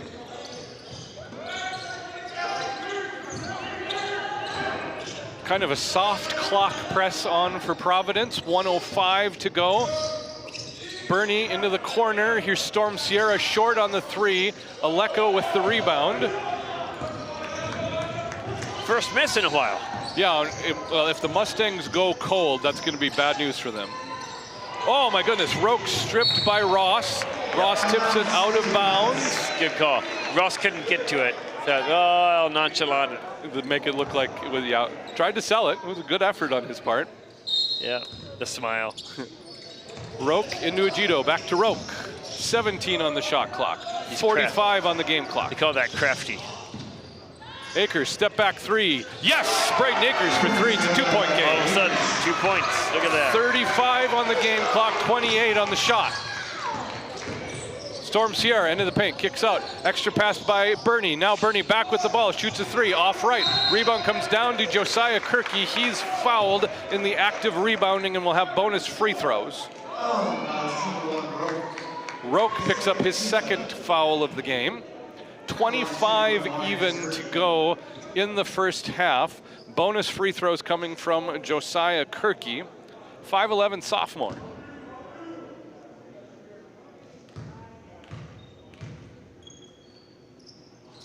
Kirky misses the front end of a 1-and-1. Rebound comes down to Agito. Roke gets around Kirky. 15 on the clock. Offense set, final play. What does Providence do with it? Roke looking for help. Oh, what a pass to Weeb underneath. Back to Roke. Here's a 3 from Agito as clock runs out. Nails it! Agito for 3 gives Providence a 1-point lead. What a run by Providence. How does this half end with Providence up 1? It's an 11-0 run. They were down by 11. And 12-0 run. And now it's a 1-point lead for Providence going into the half. How in the world? So we're going to wait for stats. We'll be back with the broadcast in about 12 minutes. You want to take a little break? I do, if you wouldn't mind. You're going to stay for stats and then I will. Shut it down? I will, absolutely. I don't know where they print, but it's very, very fast. Thank you to broadcast sponsors all year, Truestone Wealth Management, Caleb Carlson of Three Rivers Real Estate Team, and Cisco, the official food service provider for the Free Lutheran Bible College and Seminary. Today's broadcast sponsors have been Beyond Limits for the first game, and for this game, Hales Repair of rural Valley City, North Dakota. Go to Hales Repair Center, H-A-L-E-S repaircenter.com, or call 701-840-5375 to buy, sell, trade, or fix almost anything. Halfway through the second game, first men's game of this Northern Intercollegiate Athletic Conference Tournament, the Providence University College Pilots up on Sisseton-Wahpeton College Mustangs. Sisseton-Wahpeton out of near Sisseton, South Dakota. Providence out of Otterburn, Manitoba, just south of Winnipeg. And I can't tell you how much the tone of this game changed in the last 3 minutes. Providence down 11 at one point, goes on a 12-0 run. And just like that, they're up 1 point at the half. And quite surprising how that happened. Stick with us after this game. We'll have a little bit of a statistical wrap, and then we will we'll have a dinner tonight. We haven't done this for a while, so 7:15 tonight. This isn't live streamed or anything, but for participants, a dinner and awards, and I'll be sharing a little something encouraging. And we'll be back at it tomorrow morning with games starting at 10 a.m. Trinity Bible College, the number 2 seed, against Sisseton-Wahpeton's women. And then a men's game, Oak Hills 3 seed versus Turtle Mountain 6 seed. And then a 2 p.m. game, Providence women versus NHSC. Let's see if I can pronounce this right. Nuveta Hidatsa Sanish College. And then moving on from there, Trinity Bible College versus University of St. Boniface men. And then CMU and FLBC will play a men's and women's doubleheader at night, 6 and 8 o'clock. We'll be here for all the games.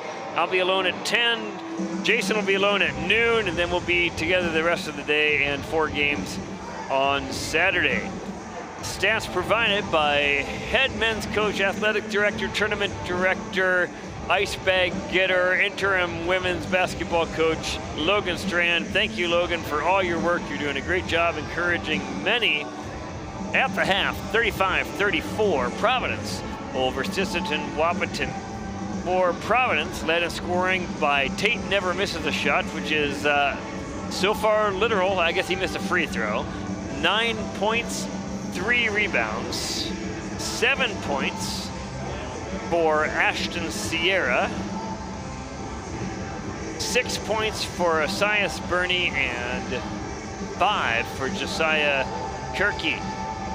Leading the way for Providence, 8 points for Reese Maestre, 6 points each for Elia Roque, Emmanuel Aleko, and Braden Akers. 4 points for Judah Graham. And looking at the tale of turnovers and offensive rebounds, 11 turnovers for Sisseton-Wahpeton, 10 for Providence, so pretty even there. No offensive rebounds for Sisseton-Wahpeton, and it's hard to believe that's true, but it sure could be.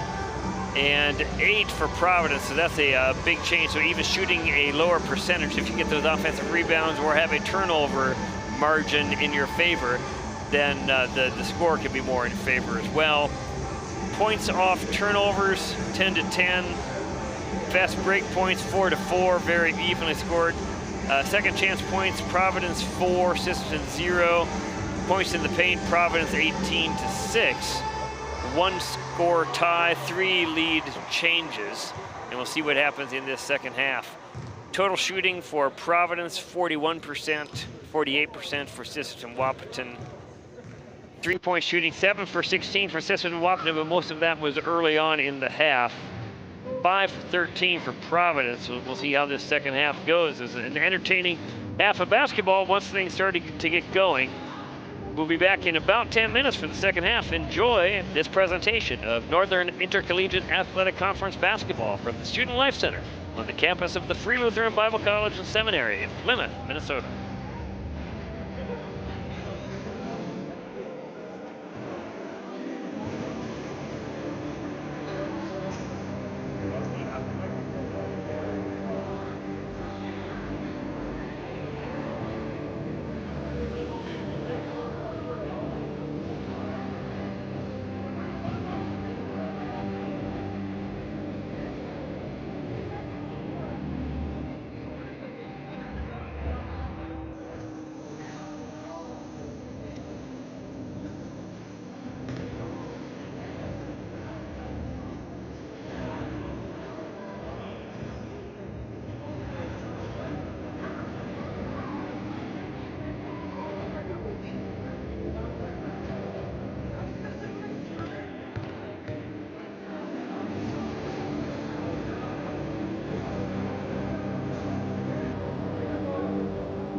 We are back, ushering you into the second half of our second matchup of the NIAC tournament. Providence Pilots up improbably by 1, 35-34. It was really a good end to the first half for Providence. It was sleepy. The first few minutes of the game, I'm thinking like, I hope this picks up a little bit, and indeed it did. But 4 or 5 minutes left in the first half, maybe 3.5 even left in the first half. It was an 11-point lead for Sisseton Wahpeton, and all of a sudden, boom, 12-0 run. It was, yeah, it was a lethargic first half. It was. But you look at the line stats, and the line stats reveal that Providence should probably be up by 7 or 8 right now. Yeah, and they haven't hit any shots. And so, you know, things like turnovers, pretty similar. Points off turnovers. The rebounding. Rebounding, the problem. So 8 offensive to 0 offensive, but it only translated. Now, again, you can miss this stat in the game on the computer. It's a lot harder than it looks. But only 4 points on second chance. But you know, that's a good little dose to get back into the game. All 10 starters back out to start the second half as Maestro inbounds to Elijah Roque. Now Providence going from east to west on your radio dial. And if you're watching this on a radio, I have questions. Yes. Weeb, top of the key, hands off, he bounce passes to Rowan Gilbert. Verse to Aleko. Aleko loses it in traffic, and Zayden Burney comes up with it and goes right through the hands of Kingston Big Eagle, and it's like nothing happened at all. And Zayden Burney's thinking, please, Kingston, catch the ball. We worked for that. Strong 1-2, 1-1 press.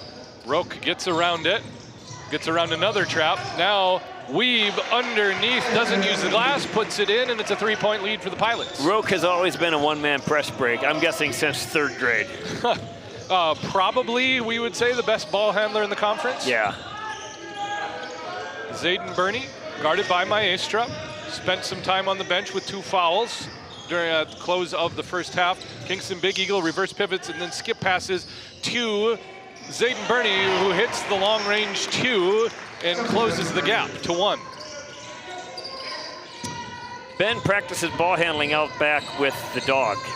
Which, I mean, with your dog, that's actually good. The floater in the paint for Roque falls. You do not want the dog to get the ball, or you're getting a new basketball. You're getting a new basketball.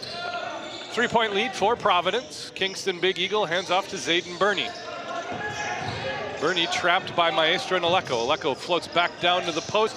Jumper missed by Kingston Big Eagle. Roque with the rebound. Elijah Roque always manages to get 5 or 6 rebounds a game in this gym. Yeah. Tate never misses a What shot. in the world? Drives to the basket, stripped by Elijah Roque, and we will not know if he was going to make that shot or not. No, Roque gave up that turnover with a one-handed pass, but he was able to swat the ball out of bounds. Our stat sheet says that Tate never misses a shot, misses a free throw. I don't remember He did that. miss a free throw. He did miss a free throw. Yeah. Can Tate confirm. Occasionally misses a free throw. But not a field goal. So we're going with a looser definition of shot. Yes. Assayas Burney into the paint over Aleko, nothing there. Ball tipped out of bounds by Burney, Pilot's ball. And I'm going to go out on a limb and say that the name probably refers to hunting as opposed to basketball. I'm not sure. I remember having a conversation about this with Coach Yellow Earring, and he kind of smirked at me when I asked him the question. Zayden Burney off the steal, left-handed layup. Closes the gap back to 1. Roque stolen from behind by Marty Ross. Here's Tate, never misses a shot. Crosses over into the paint. Tries to hand off to Kingston Big Eagle, who recovers. Assayas Burney over Weeb for 3, buries it. And Sisseton Wahpeton has a 2-point lead. Sisseton Wahpeton is back. I could get used to this back and forth. That'd be fun. Yeah. Judah Graham and Lucas Agito waiting to check into the game at next dead ball. Oh, man. Weeb was standing underneath the basket saying, I can shoot this shot. Get me the ball. Roque to Aleko, high post. Aleko turns around, finger roll, and 1. Emmanuel Aleko. Ball pressure makes us all slow and stupid, doesn't it? It's a really confounding sort of thing. Basketball would be so much easier if someone wasn't trying to take it from you. Exactly. Agito and Graham check in for Roque and Maestra. This game has been our first look at Judah Graham. Pretty impressive drive to the basket a couple times for him in the first half. That's right. Aleko misses the and 1. Tate never misses a shot, doesn't miss the rebound. 41 deuce, 17-20 to go in the game. Marty Ross, cross-court pass to Assayas Burney. Down to Zayden Burney, baseline drive, tries an extra pass to Tate, never misses a shot, doesn't find its mark. Rowan Gilbert on the steal, gets it to Judah Graham. Now high post, Emmanuel Aleko. Drives, blocked. Gets his own rebound, blocked again, but this time Tate never misses a shot, brings the hammer down, and Aleko will have 2 from the line. Emmanuel's not shooting too great from the line today. No, he's not. So Emmanuel is, he's the tallest guy on the court, and sometimes I think he forgets that he's the tallest guy on the court. Go up strong. A little bit more finesse to his post game. Correct. Emmanuel Aleko from Paris, France. First free throw up and good. That is the reverse announcers, Jinx. That's right. You have to have a dunk mentality. When you're 6'8"? Well, even if you're not, but when you're going strong to the basket, you got to have a dunk mentality. Aleko hits both. After I criticize his free throw shooting, he says, I told you so. Nice work. Danny Beauchamp checks in for Aleko. A little fromage on your face. A little bit of fromage on my face on that one. 43-41. 17 even to go in the game. Marty Ross. Now Zayden Burney. Into the lane. Burney, extra step, loses the ball on his way up, tipped out of bounds by Hayden Weeb. Mustangs keep the ball, and Aleko came out of the game. Looks like he might have rolled an ankle, and they're doing some PT really quick to loosen him up a little bit. Tate never misses a shot. To Marty Ross. Ross around Judah Graham. Mid-range jumper, short. Rebound to Tate, never misses a shot. Oh man, he got to that ball. Fade away. Oh, Tate missed a shot. First time in this gym. Yep. Rowan Gilbert misses the layup in transition. Here comes Zayden Burney. He's got Kingston Big Eagle with him. Crosses up. Judah Graham kicks out to Marty Ross. Now we're just going to run an offense. Assayas Burney off left. Rebounded to Danny Beauchamp. Beauchamp's going to go 1-on-4.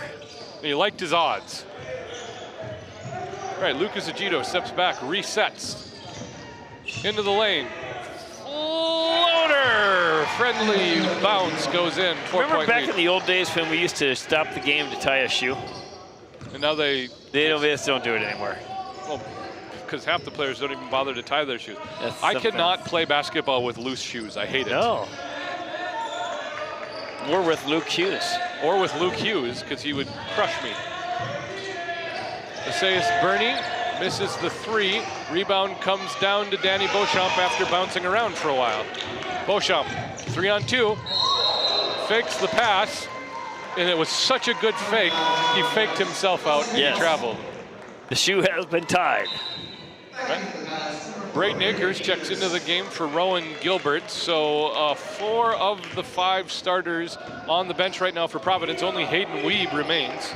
Setting up for a good finish I'm liking this game. to day 1. Banquet and awards ceremony to follow. Yeah. Moving screen called on Esaias Bernie. That'll be Bernie's 3rd. No. No, Yes. no, this is Esaias, not Zayden. Still his 3rd. So that means Yes. all of the Bernies have The 5 Bernies fouled. the brothers Bernies have 5. The equivalent of 1 Bernie has fouled out, but there's 2 Bernies, so it's all right. 15 minutes and change to go in the game. 4-point lead for Providence. Agito drives to the basket, pulls up, mid-range jumper, no good. Tate never misses a shot with the rebound.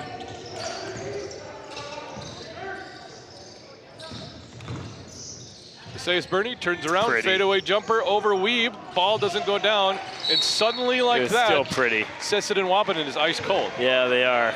Foul on the floor on the offensive rebound. It'll be Sisseton and Wapanen ball, baseline out of bounds. Marty Ross inbound. Aleko loosened up his ankle, checks in for Weeb. Kind of a staggered set for Sisseton and Wapanen. Zayden Bernie looks around, fires a 3, rebound comes down to Aleko. It's been several possessions since Sisseton and Wapanen hit a jump shot. It has. They opened the half well. Judah Graham dribbles through trouble. I also don't remember that. Judah Graham ends up flat on his back and just reaches his hand, someone help me out. That was amazing. I'm not getting up on my own. Here it is. All right, that's the play of the game so far. Judah. It's like Judah assumed the sale, Graham. Braden Akers off the inbounds, gets to the paint, blocked out of the gym by Tate, never misses a shot. Tate's got probably 3-4 blocks this game. Akers is telling Aleko, look for the pass, you're open. Timeout called. Going to reset perspectives. Coach Pierre Dubrel is going to talk to his team about picking up their players, their teammates, when they're flat on their back. I guess. It's a very important thing to do. The guys doing dead bugs. I love that. Okay, tomorrow, starting off at 10 o'clock, what class are you teaching? 10 o'clock, I've got applied hermeneutics followed by general epistles. Okay, so you got 2 classes. Yep. All right. Thanks for that. That'll be Trinity women against Sisseton Wapanen. So that's 2 versus 7. Trinity is 7-2, and Salty, I might add. Sisseton Wapanen is 6-8. That's James Molstry calling me. I think that means he's not watching. Probably. I'm gonna let that one go. And then Oak Hills versus Turtle Mountain men. Oak Hills, It's the 3 seed. 6-6 on the season. Remember, these seedings are by Massey ratings. Yeah. And Turtle Mountain, they're 15-5. Okay, now they're a lower seed because of the Massey ratings. Because of, yeah, it's Because of who they're they've playing. got a lot of quadrant 4 wins. Yes, exactly. Right, out of the timeout, it's the same 5. No subs yet for Sisseton Wapanen. So the brothers Bernie, Tate never misses a shot, Kingston Big Eagle and Marty Ross. Out of the timeout for Providence, Braden Akers, Lucas Agito, Samuel Aleko, Danny Beauchamp, and Judah Graham. We haven't seen a sub probably in 4 minutes from either side. No, keep the rotation short. Wonder if there's some longer tournament strategy in keeping your guys fresh going on here? Yes, unless you lose. Judah Graham tries to dish to Beauchamp. It is disrupted and tipped out of bounds by the Mustangs. Providence keeps the possession. 9 on the shot clock.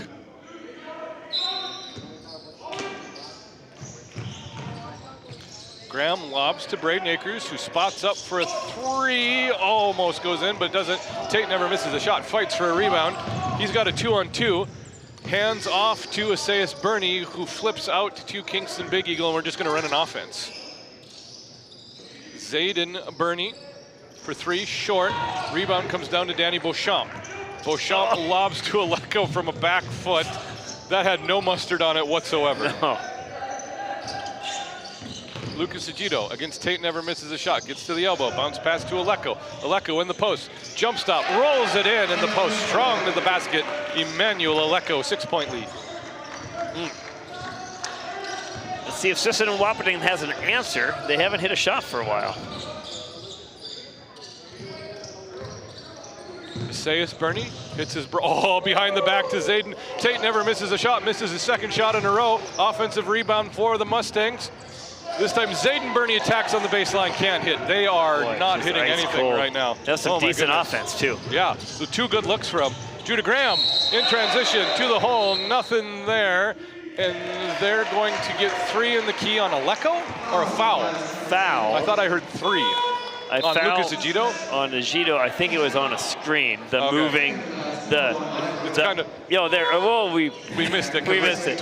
Beauchamp was doing this pass thing. protection on the offensive line. Yes, that's right. Roque checks into the game for Judah Graham. That's what that was. I realize nobody can see that, but the people behind us who appreciate our theatrics. Actually, I don't think they noticed. Yeah, probably not. I think it's our team and they're doing homework, which I like to see. Yeah. Or they look like they're doing. They could also be on the socials. Or playing Minecraft. Yes. Marty Ross for 3. Ends the are. drought for Sisseton Wahpeton. It's a 3-point lead for Providence. 13 minutes to go in the game. First 3 points of the game from Marty Ross, who touched the announcers and were jinxed.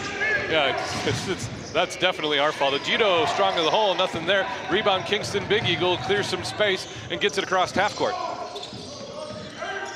Now he's going to take it all the way to the basket. Around Aleko, kicks out. Marty Ross, 2 threes in a row. No, short. Rebound comes down to Akers. Beauchamp in transition, underneath. Oh, he lost it on the way up. Tried to push it in. Now Aleko offensive rebound, finger roll and in. Aleko has 14 now, 5-point lead for Providence. Top of the key. Oh, we've got a Sierra in. I missed that. Ashton Sierra's in the game. Esaias Burney, Zayden Burney. Kingston Big Eagle pump fakes a 3 into the paint from the free throw line. Nails it. And just like that, they found their range. It's a 1-point game. You have the little press here too. Just a little out of sorts. 49-46, excuse me. Thought it was a 1-point lead, it's a 3-point lead. Roque to the corner, Akers for 3, no good. And now it's Providence who's ice cold. Big Eagle lobs up to Ashton Sierra. Esaias Burney wants to attack, gets around Aleko. Runner from 10, no good. Rebound tipped to Beauchamp. He was looking for the pass, but nobody was coming down the lane. He decided he had to take it himself, missed it. Here's Roque to the basket. Oh, Roque under control, 5-point lead. Very fast. Elijah's got 10. 11:30 to go in the game. And we're back to those kind of 7-9-point runs back and forth for these two teams. Yes. Esaias Burney thought about a 3, instead finds Ashton Sierra, rotating to Marty Ross. Sierra for 3, short, off left, rebound to Roque, shortest player on the court. Roque to Braden Akers, Akers to Aleko, Aleko lays it in. That's good ball movement on the transition. 7-point lead for the Pilots, 11 to go. First half, Roque has 6 points, 5 assists, and 3 rebounds. He's got an outside chance at a triple-double. Yeah. Here's Sierra after some loose ball shenanigans, misses the 3, rebound Aleko. I would love to know how many rebounds Aleko has right now. So first half, Aleko had... Beauchamp from Roque, fouled by Marty Ross. He'll have 2 from the line. At 5 the first half. I bet he's up to 9 or 10 right now. So now Sisseton Wahpeton's kind of fallen into this let's shoot and hope we make it kind of offensive Especially pattern. after fighting to get back into the game. Well, they did, and that's 4 now on Ross. Oh, Marty Ross has got 4. When did that happen? So he had 2 within the first minute of the game. He picked up his 3rd on the dead bug thing over here. Yeah. And then the 4th is right here after he had his first 3 of the game. So we'll see if Devereaux Yellow Earring goes to his bench. We haven't seen Tatatawa Bear or Storm Sierra yet this half. Not this half. Beauchamp misses the first free throw, and Parker Antonovs and Rafael Reis Maestra check into the game. Antonovs is waiting for shooter. Akers sits down. Beauchamp missed the first. It's a 7-point lead for Providence. Do you know where Logan prints his stats? No, I don't. I assume like there's a printer on a cart that they just roll down here. Maybe I should bring my printer over tomorrow. They could print to the network. Just write to us, huh? Yeah, that would be That dope. would be a lot easier. Or maybe it's like a fax machine. A teletype. Teletype. 8-point lead for Providence as Beauchamp makes 1 of 2. Oh, cutting to the basket. Assayas finds Zayden. A late foul call, and Zayden will have 2 from the line as he missed the layup. They're going to get Aleko on that foul, on the follow-through. That's Aleko's first, team 3rd, halfway through this second half. Zayden Burney has 6 points, has been very involved in this half, has a chance to close the lead to 6, makes the first.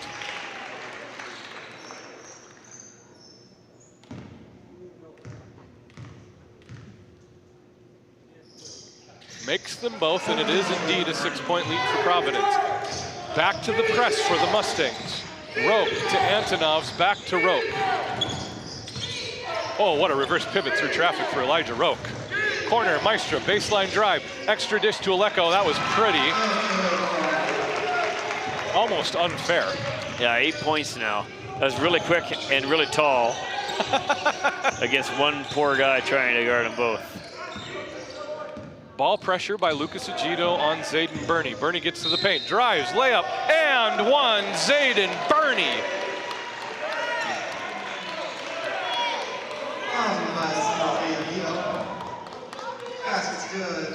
So tomorrow night, when you lay your head upon your pillow at 11:45 or later, and you and I have both reached a stage in life where we like sleep. 9 o'clock is generally, I'm heading to bed at that point. And you're up pretty early. I am. And I am too. But so we're going to be dreaming of basketball tomorrow night. Burney hits the and 1, and it's a 5-point lead. So the thing for me on these tournament games when I've been in a loud gym all day, yes, is I'm going to need to sit like an hour in silence before I can even try to go to sleep tomorrow. So we have these headphones. Oh, drive by Gito, nothing there. Antonovs with the rebound, put back and 1, Parker Antonovs. My favorite part of these headphones is that it blocks out the crowd noise. A little bit, but it's still there. It's still that electronic kind of audio stimulation. I just turn things up in my ears.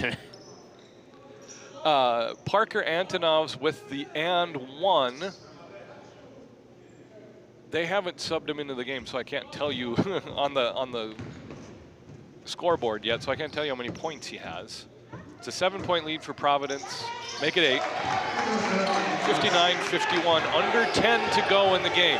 This feels like an important possession. Right here, it does. Coach Yellow Earring does a good job instructing, trying to put his players in position. Yeah, she's a good coach. Marty Ross being allowed to play with 4 fouls. I think they just need him. He hasn't had a great game, but he's an important player to them. Ashton Sierra misses the 3, rebound tipped out to Aleko. It'll be Aleko and Sierra. Dishes to Antonovs. Antonovs, and another and 1. That'll be the 3rd. That is significant right there. 10-point lead for Providence. Antonovs, his 2nd consecutive and 1 from the line. Zayden Burney's 3rd, and I did say that was a significant possession, but probably not in the way Susan Wabin was hoping. So that's 17 fouls as well, so Providence will be shooting the rest of the way. Timeout called to ice the shooter. Yeah. You mentioned sportsmanship earlier, and I was distracted and I wasn't following it. Not a lot of whining. No, I mean, in every basketball game, you're going to think you were robbed, or you're going to think calls were unjust, and that's normal.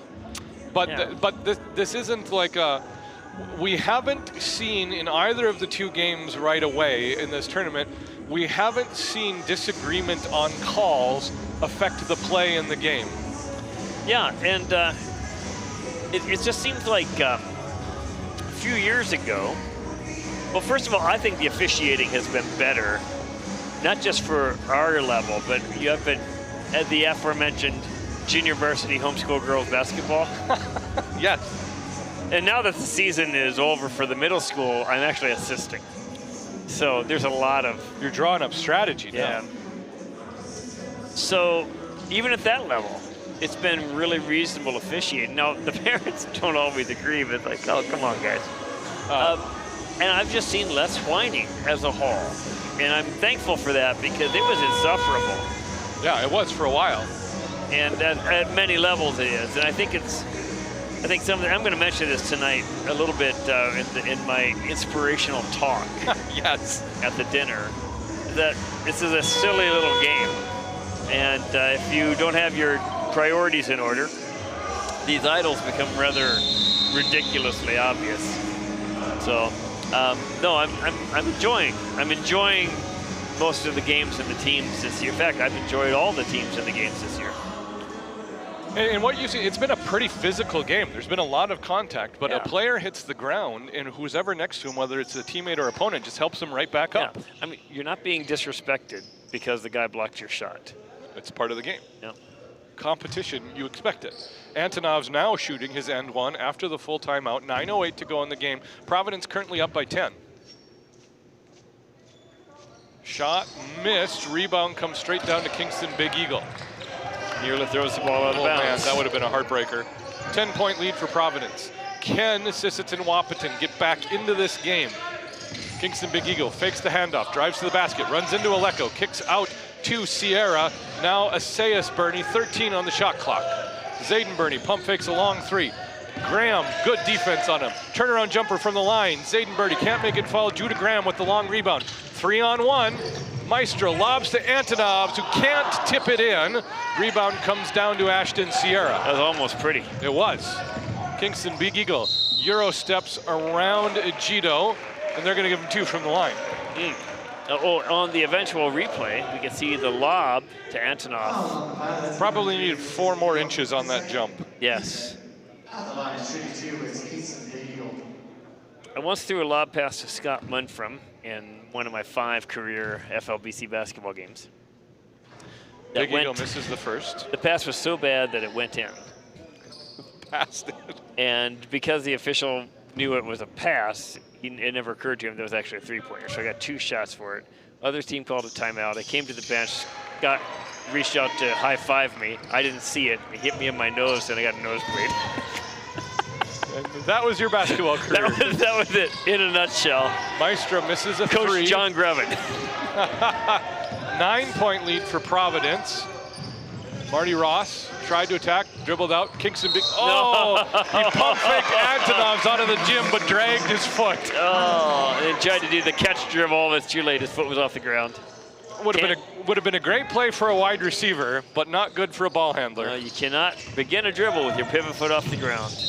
Egido to the basket, fouled on his way to the hoop, can't finish, so he'll have 2 from the line. And I think we're going to be playing 8 minutes of free throw basketball. It's going to be a long 8 minutes too. I've got a dinner in 2 hours. We might still be here.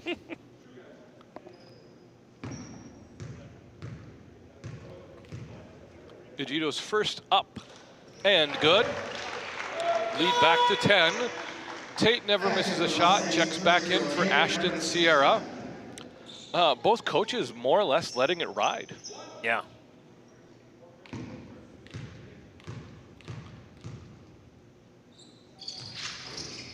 Egido makes both, 11-point lead for Providence.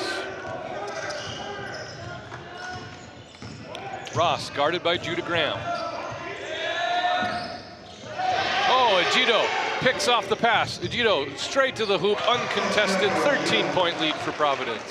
So what was an 11-point deficit shortly before the first half has turned into a 13-point deficit the other way. That's a 24-point swing. We had 24-point swing. Zayden Burney guarded by Agito. Reverse pivots into the lane, right into Aleko. Good help defense by Emmanuel Aleko. Tipped out of bounds, Providence ball, and it's slowly unraveling for the Mustangs. One of the officials mentioned at halftime, as the game goes on, the tall guys don't get any shorter, but the quick guys get tired.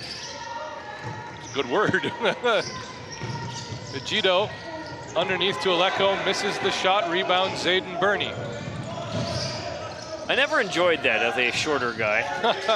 Actually, above average height, but if you're around basketball all your life, you just feel short. Yeah. Asayas Burney for three, nothing there. Rebound comes down to Kingston Big Eagle, kicks out. Here's Zayden Burney from the mirror image side, nothing there. Marty Ross fights for the rebound, tips it out of bounds before he can save it. Marty Ross trying to foul out of the game. He's a hustler. I mean, he hustles. He is. Back into the 1-2-2 press for the Mustangs. Graham breaks it. Here's Agito on the wing, back to Graham.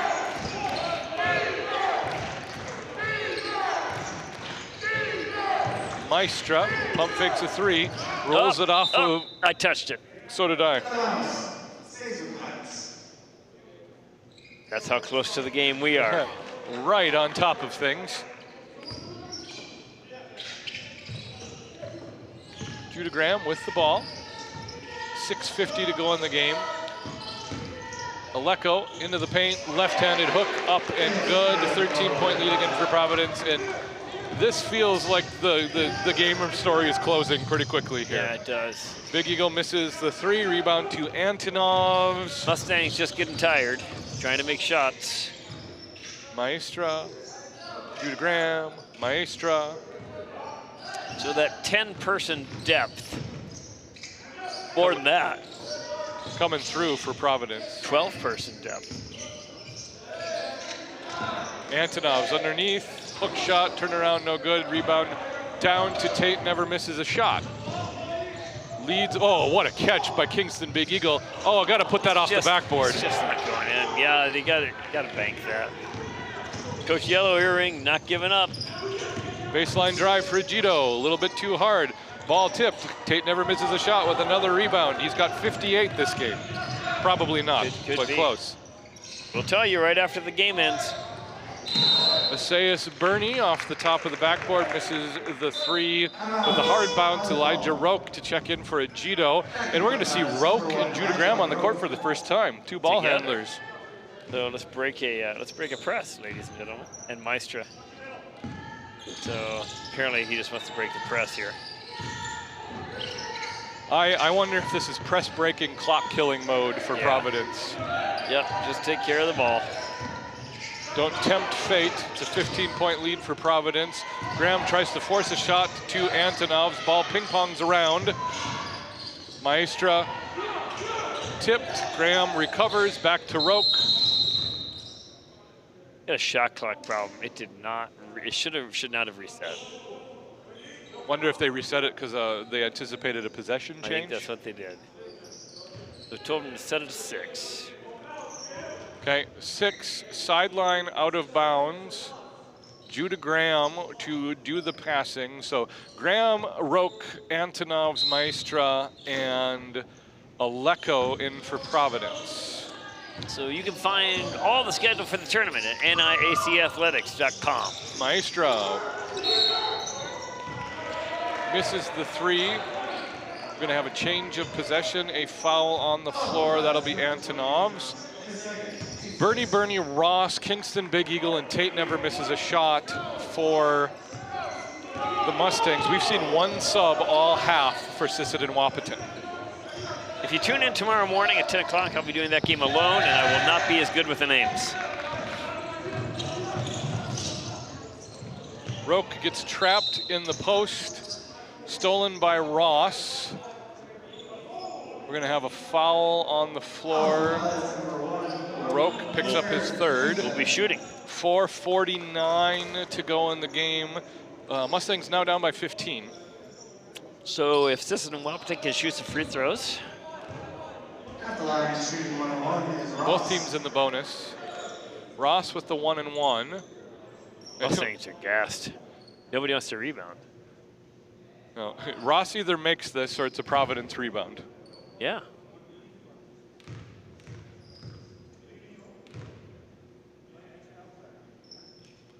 Ross misses. Oh, is it 2?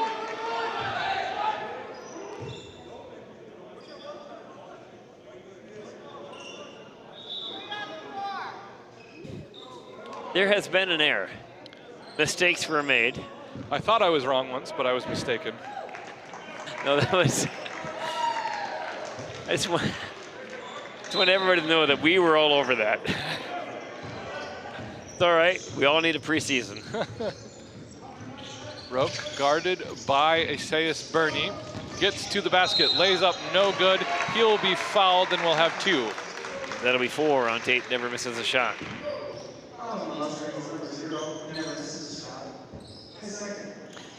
That is definitely the all-name team. Oh, it is.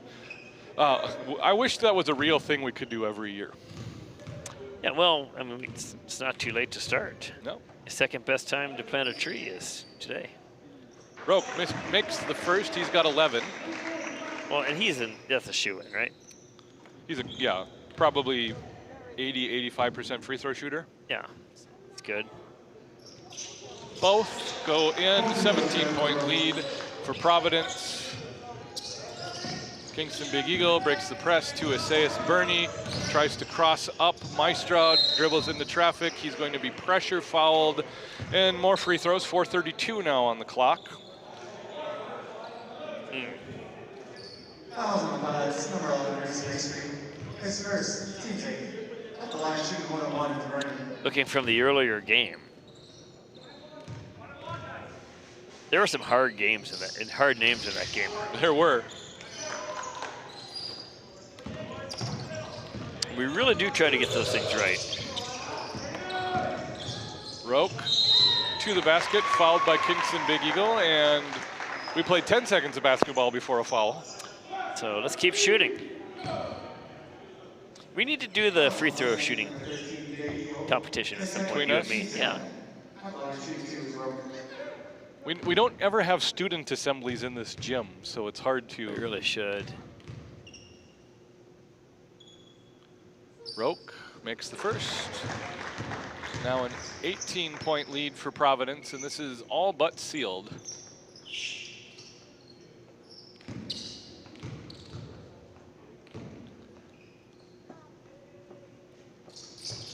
Makes them both.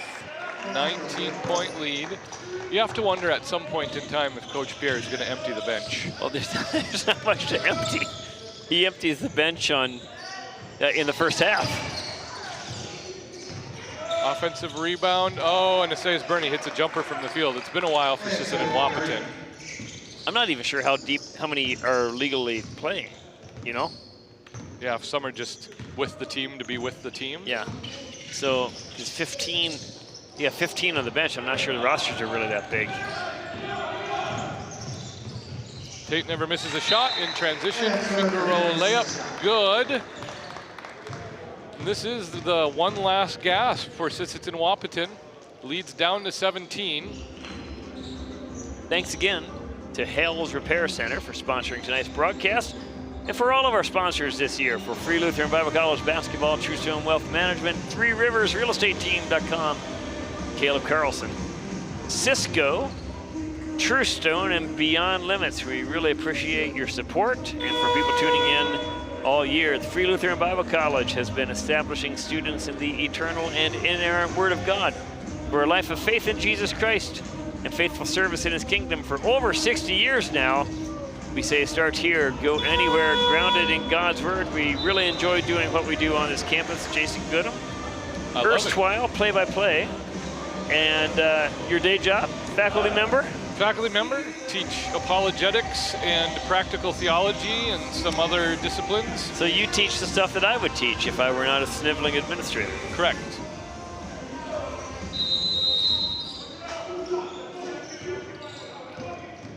Out of the timeout, back into a press. Roke dribbles through it. 3:39 to go. It's a 15-point lead for Providence. Weeb with the ball, high post, hands off to Maestra. 3:30. Now Aleko. This is definitely clock-killing offense. Roque, long on the 3, gets his own rebound. Gonna be close to a triple-double. Graham for 3, short. Rebound comes down to Aleko, who just pulled that ball out of thin air. Roque, same spot, 3, short. Went long, then he went short. He really wants to make that shot. He's gonna try again next time down. Bernie on the baseline. This is Assayas. Tate never misses a shot, nearly loses it. Kicks corner. Here's Marty Ross for 3, short. Rebound down to Assayas Bernie. Zayden Bernie, baseline drive. Turnaround jumper over Graham, no good. Rebound Hayden Weeb. I like to bank that. That, yeah, that probably felt like their last best shot. It did. 2:30 to go now. Providence up by 15 comfortably. Aleko on the perimeter, hands off to Roque. And yeah, we're Providence killing 20 seconds per possession at this point in time. They really are. Aleko, short, rebound. Tate never misses a shot. Assayas Bernie pulls up for a quick 3, long, rebound Weeb. We're really cruising now. And the clock is winding down on Sisseton Wapaton's NIAC season. This is a single elimination tournament. So we will have people in the cafeteria tonight for dinner and awards, season-long awards, and some brief words of encouragement. And we'll be right back here 10 o'clock tomorrow morning, NIACathletics.com for the full schedule. We hope to have live stats available at FLBCathletics.com. And of course, if you're watching this, you're probably watching it on YouTube. Be glad to have you joining us. For Assayas Bernie. Games tomorrow at 10, noon, 2, 4, 6, 8, and 10. Well, I'd like to say that's odd, but it's not. It's not odd. It's going to be a late one. The game at 10 all the way through 8, which will end at 10. Thereabouts. Thereabouts. And then, are you going to try to remain ignorant of the hockey game and go home and watch it? Probably not. It will be too exhausted. Yeah. Well, and I get notifications like from 4 different services, and it just, I'm going to find out. Is that how you found out that Pablo Lopez? It is. So, you had already checked out of the Minnesota Twins season. Correct, I'm done. As much as you love baseball. My sport. Yeah. But it's just, it's getting a little hard. And I will admit that I have been a defender of certain entities that I'm not going to name who maybe aren't as concerned with quality products as they should be. Sure. Because, I think Minnesota sports fans can be a little hard on people. Fair. Like Joe Mauer. Or, yeah, remember, I was there when Joe Mauer hit his only career walk-off homer. Boston game? Yeah. After Joe Nathan blew a save. And he's up with guy on second, bottom of the 11th. Drunk guy swearing at Joe Mauer. And Ben looks at me, his 6-year-old eyes, and said, "Why do they hate Joe Mauer?" Never figured it out. All right, 1:24 to go in the game. Sisseton Wapaton has not given up. They are pressuring ball.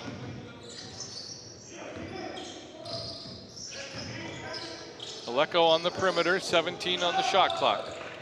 3, Maestra, corner, short. Rebound tipped out to Roque. Maestra underneath, tries to wrap it around a defender. Zayden Bernie disrupts it, comes the other way. Lobs to, unfortunately, Emmanuel Aleko, who is not on his team. No. Takes up a lot of space, though. It really does. 45 seconds to go. Roque to Aleko. Aleko lobs to Weeb, puts it in. Okay, so I don't like the isolation basketball of the NBA right now. Correct. Okay. There does come to be a point, though, where there's no space on a floor because the smallest guys are Emmanuel Aleko's size. Yeah. It's a different game for sure. Esaias Burney, 3 over Judah Graham, off right. 17.7 seconds to go in the game, and we are about to witness the final possession of basketball today in the first round of the NIAC tournament. 6 more games tomorrow. 6 moss. Judah Graham's going to dribble out the clock, and Providence will advance. The NIAC season ends for the Mustang. Hard-fought game for Sisseton Wahpeton, just ran out of gas. Yep. Yeah, the first half was really entertaining. In fact, first 16, 17 minutes, I think you could say it was all SWC. But that's all she wrote. I think so. I'm going to make an executive decision and not wait for stats. All right. Actually, you know what? I have to, because there could have been a triple-double. Oh, yeah, we got to find that out. I actually want to hang around to find out if it happens. I'll stick around, wait for stats. We'll wrap this, and then 10 o'clock tomorrow morning. Thanks again for this game sponsor, Hales Repair Center. The earlier game sponsor, Beyond Limits. Thankful for the NIAC, our conference for many, many years. The Northern Intercollegiate Athletic Conference, Dan Havestall, Commissioner. And we will see how these things go. Just waiting for stats from coach, statistician, trainer, floor quality assurance coordinator, interim women's basketball coach, and all-around good guy, Logan Strand. So if I bring the printer down here tomorrow, there is 0% chance that it connects to the network. It will not work right, but it's the thought that counts. That's right. And I could sit here with a printer next to me, and we could feel legit. Like real announcers.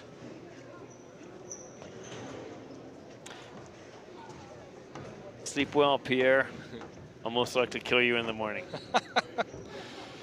All right, we are waiting, and we're waiting, and we're waiting. Who are the Storm?